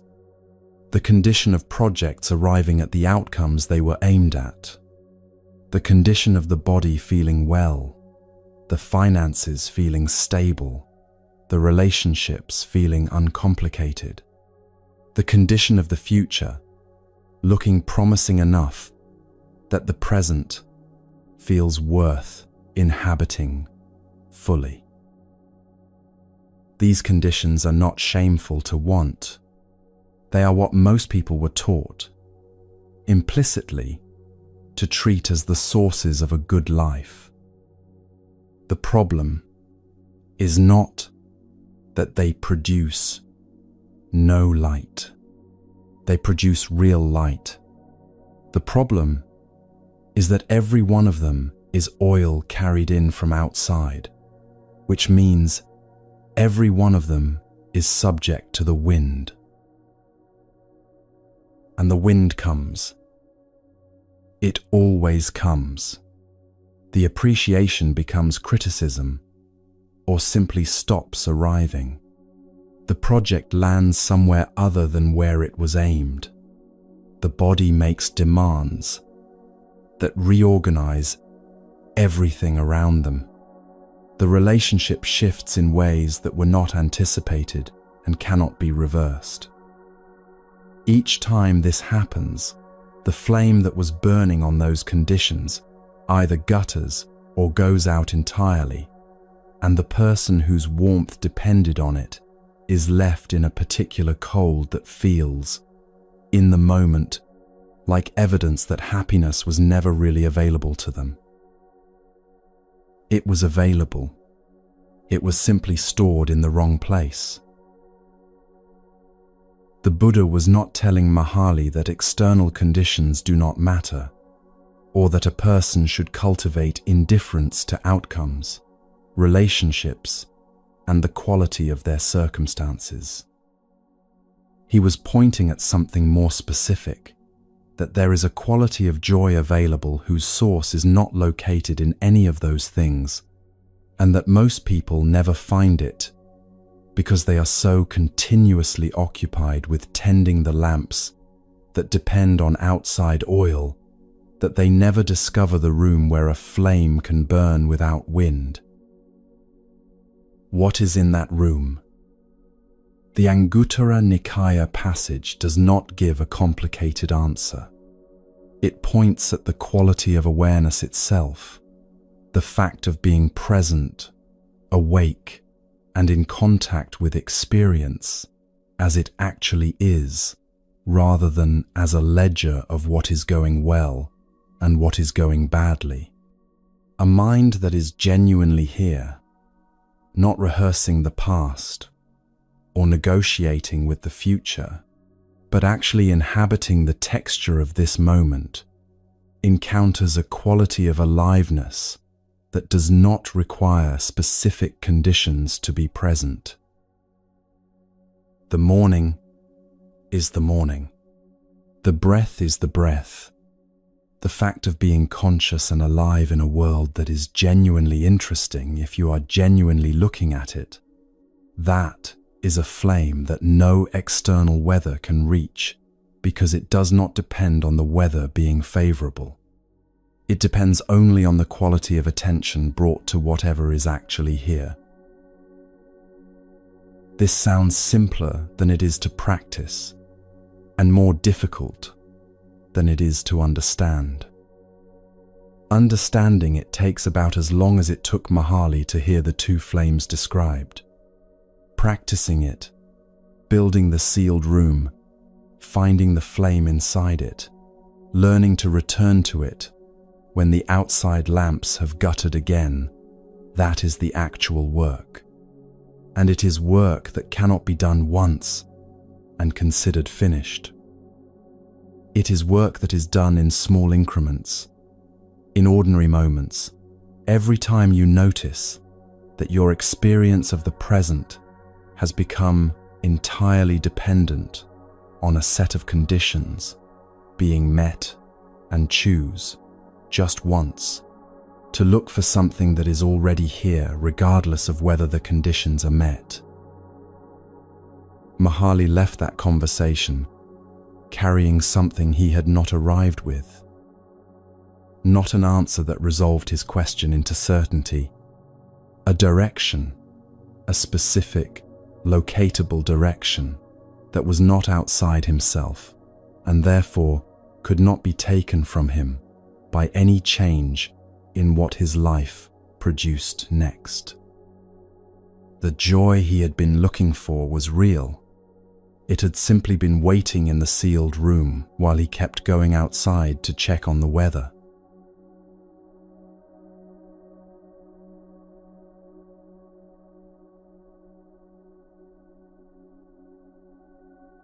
The boy is about 7 years old. He has grown up in a monastery, which means he has grown up surrounded by people who are trying very hard to become something calmer, clearer, more awake, more free.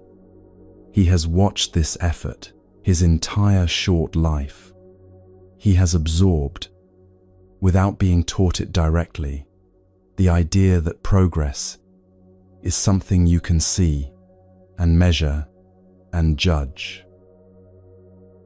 His name is Rahula, and he is the Buddha's son, conceived before the man who would become the Buddha walked away from his palace and his life and the woman he loved to find something that would not leave him the way everything else had.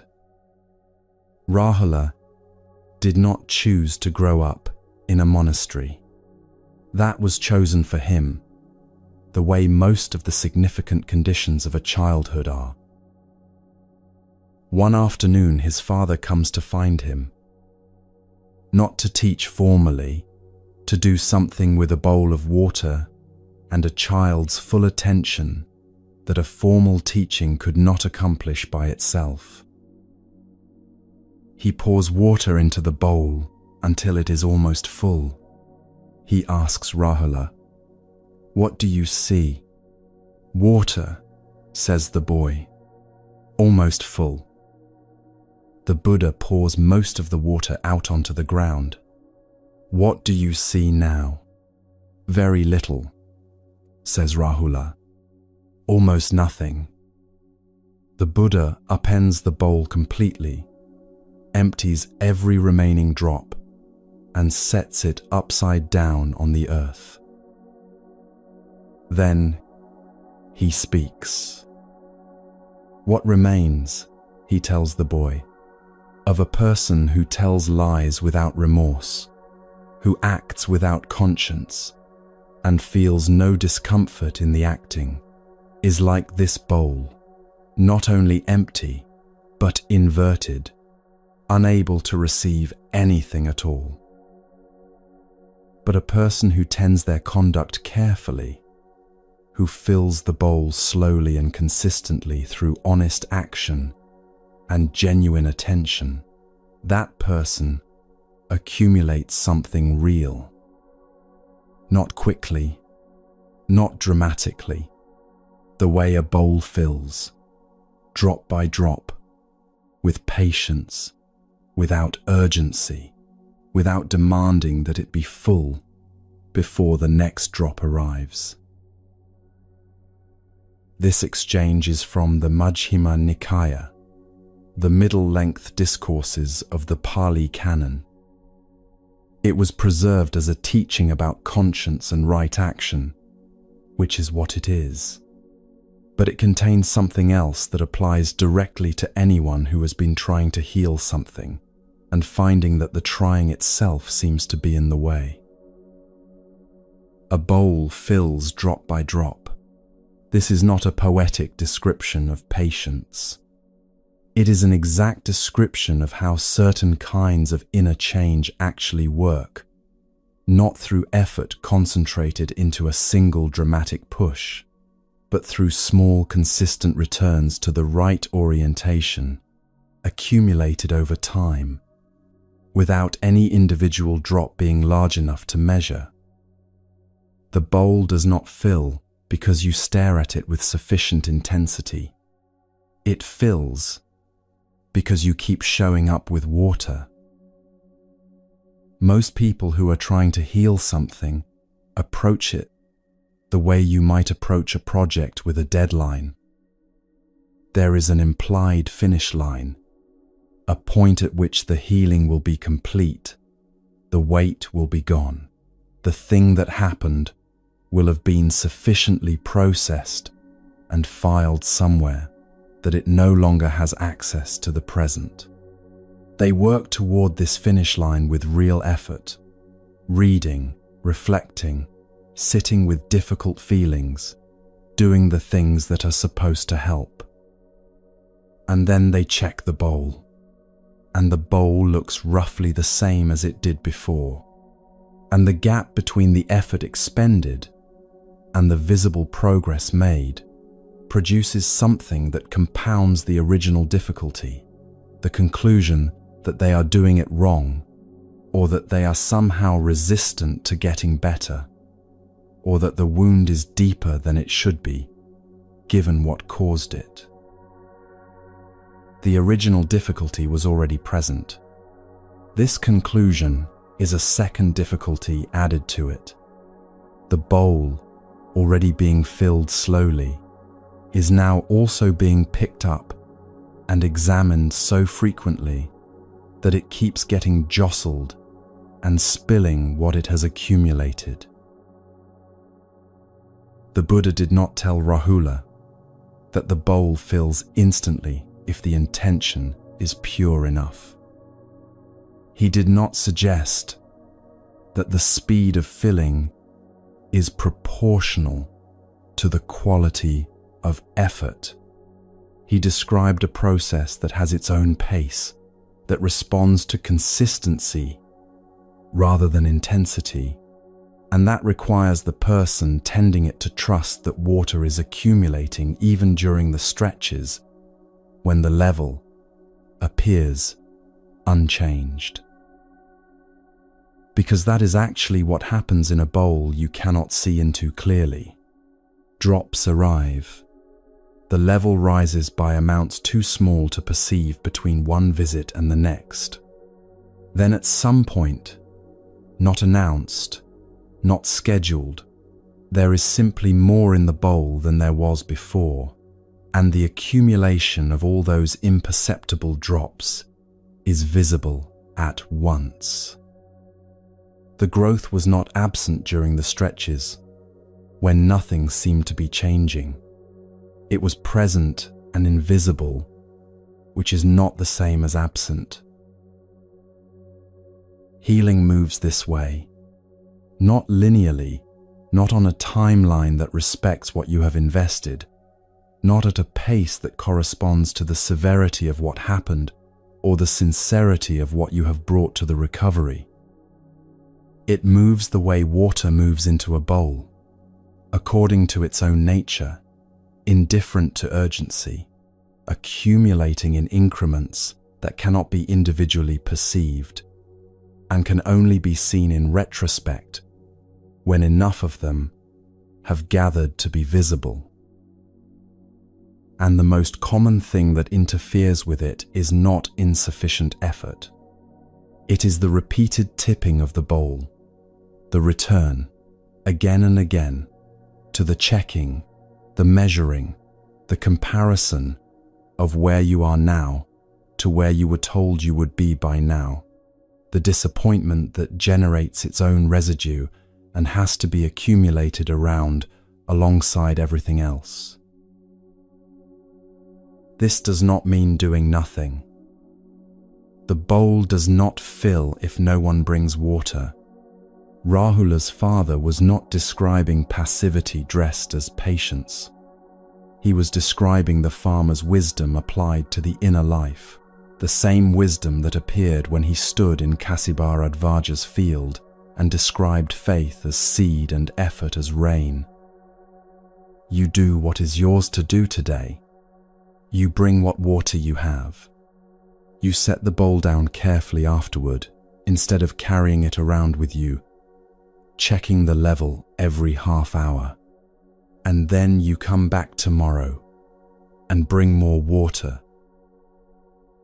Not because you can see the accumulation yet, because you understand, from the plain physics of bowls, that water brought consistently to a bowl held steadily will eventually fill it, regardless of whether any individual day's contribution was large enough to measure. There is a particular kind of suffering that belongs specifically to people who are trying hard to heal and cannot understand why the trying has not yet produced the healed state. It has the particular texture of effort turned against itself. The discipline that was supposed to help becoming a new source of self-judgment, when it does not produce visible results on schedule. The practice that was supposed to soften the chest, quietly hardening it in a different direction, toward the self that is not healing fast enough, not getting better efficiently enough, not demonstrating sufficient progress to justify the investment of all this trying. If you recognize that texture, the teaching embedded in a bowl of water and a 7-year-old's afternoon is addressed to you directly. Set the bowl down. Stop picking it up to check it. Bring your water tomorrow. The filling is not your job to manage.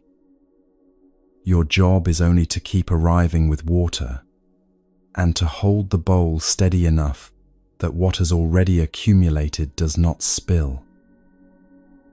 Rahula grew up and became a serious practitioner. The texts record his eventual liberation with the same matter-of-fact brevity they bring to everyone who completes the path. It happened. It took however long it took. The bowl filled drop by drop across years that included confusion and difficulty, and the particular complexity of being the child of a teacher whose attention was, by definition, divided among everyone equally. None of that was resolved quickly. All of it was held steadily. And one ordinary day, the bowl was full, not because something dramatic had finally occurred, but because enough drops had arrived consistently, enough, over, enough time, that the accumulation became undeniable. That is the only way a bowl fills. It was always going to be the only way.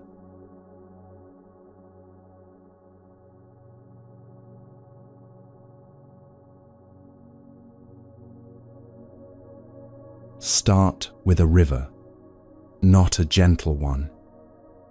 A fast river in the middle of the monsoon season, carrying everything that the rain has loosened from the banks upstream: branches, reeds, whole sections of riverbank that could not hold against the current.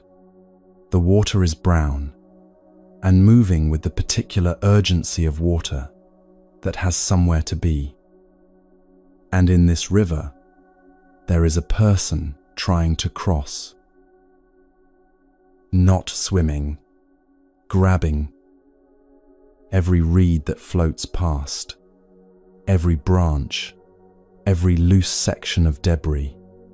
The hand goes out and seizes it, not to use it to cross, just to hold it, to stop it from moving, to examine it, to form a position about it before the current insists on taking it downstream. The person is not crossing the river. The person is standing in the middle of a river, exhausting themselves, grabbing at everything that passes, and calling this engagement with the current. The bank on the other side is visible. The feet are still planted in the same spot. The Buddha used this image in a conversation recorded in the Samyutta Nikaya, the connected discourses, among the oldest surviving layers of Buddhist teaching. He was speaking with a wanderer named Kachana, who had arrived with the kind of question that sounds philosophical but is actually personal. Kachana wanted to know why the mind creates suffering even in the absence of genuinely terrible circumstances. Why a person can be safe, fed, surrounded by people who care for them, and still find the mind producing a quality of torment that the circumstances do not seem to justify. The Buddha's answer was not a doctrine. It was a description of a mechanism. The mind, he told Kachana, has a habit of seizing positions, of grabbing at whatever passes through it and immediately forming a fixed stance toward it. This exists. This does not exist. This is how things are. This is what this means about me and about the world, and about what is going to happen next. Each grabbed position creates a point of friction with the current. The current, which is life moving at its own pace, in its own direction, does not slow down to accommodate the grip. So the friction increases. The hands tire, the feet, planted in one spot, while the river insists on moving, begin to sink. And the person who began by trying to understand the river ends up being slowly, persistently submerged by it, not because the river is hostile, but because grabbing at moving water is simply not a workable strategy for crossing it. Kachana understood the image, but pressed further. What does a person who is not grabbing look like? What does it feel like from the inside to stand in the same river without reaching for everything that passes? The Buddha described it this way. When a pleasant experience arises, the untrained person grabs it, seizes it, tries to extend it, forms the position that this pleasant thing is what should always be here, and then suffers when the current takes it anyway. When an unpleasant experience arises, the untrained person grabs that too, pushes against it, argues with it, forms the position that this unpleasant thing should not be here, and then suffers the friction of that argument with something that was going to pass, regardless. When a neutral experience arises, neither pleasant nor unpleasant, just the ordinary, unremarkable texture of a moment, the untrained person grabs at that too, but in a different direction, by not noticing it at all, by reaching past it towards something more interesting, treating the present moment as insufficient and looking upstream for something worth seizing. 3 different experiences. The same mechanism running through all 3. The same exhausted hands reaching for the same river. Now bring this into your own thinking, because this is where the teaching lands. A thought appears. Say, the thought that you have made a serious mistake in a significant area of your life. The thought is a reed floating past in the current. It arose because thoughts arise. They are generated continuously by a mind that is doing what minds do, producing material from everything it has experienced, and everything it fears, and everything it has been told about what a life is supposed to look like. The thoughts arising is not the problem. What happens in the next half second is the problem. The hand goes out, the thought is grabbed, and the moment it is grabbed, it stops being a reed floating past and becomes a fixed position. This thought is true. This thought is about me. This thought reveals something real and permanent about the quality of my choices and the trajectory of my life.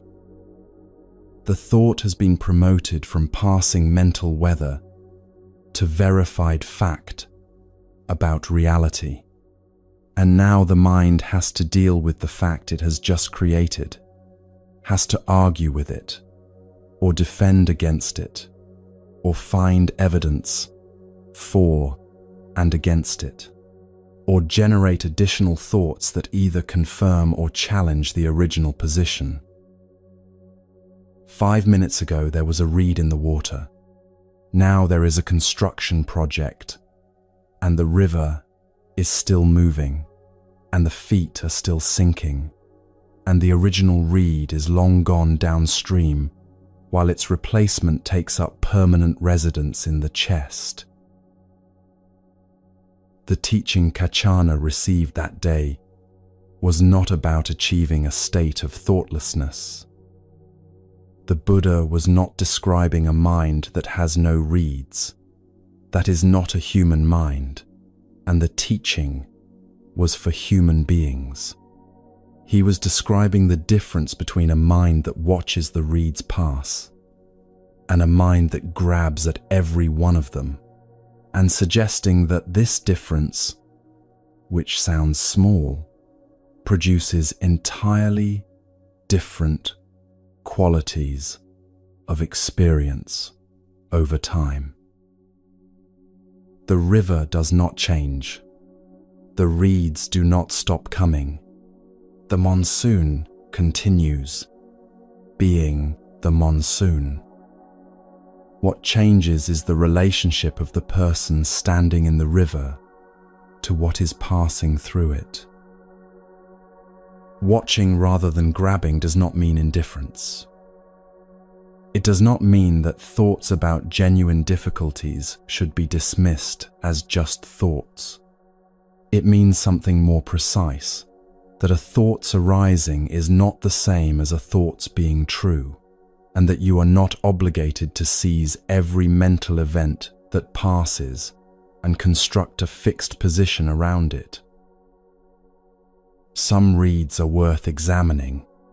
The farmer's instinct that something is wrong with the field, that is worth pausing for. The 3M conviction that your life is fundamentally broken and has been leading nowhere, that is a reed in a monsoon river, and what it needs is not examination, but space to continue downstream. The discernment between those two is what develops through practice, not perfectly, progressively. You are not your thoughts. This is the axis the entire exchange between the Buddha and Kachana turns on, and it sounds like a phrase until you experience it directly, at which point it stops sounding like a phrase and starts feeling like a door opening. The thoughts arise in you. They pass through you. They use the material of your history and your fears and your hopes to construct themselves, which is why they sound so convincingly like you and feel so convincingly like truth. But you are the river, not the debris the river carries. The river does not become a branch when a branch passes through it. The river does not become a reed when a reed floats by. It remains what it is, moving, present, continuous, while things arise in it and pass through it and are carried downstream to wherever the current takes them. Kachana left that conversation, and the texts do not record what happened to him afterward. But the image he was given has survived intact for 2,500 years, which suggests it describes something real enough that the people who received it found it worth preserving carefully. A fast river in monsoon, a person learning, slowly, to stand in the current without grabbing, not because the current becomes gentler, not because the reeds stop coming, but because the exhaustion of grabbing at everything that passes eventually becomes more visible than the relief it pretends to offer, and in that seeing, the hands open and the river reveals itself as something that was always possible to simply stand in.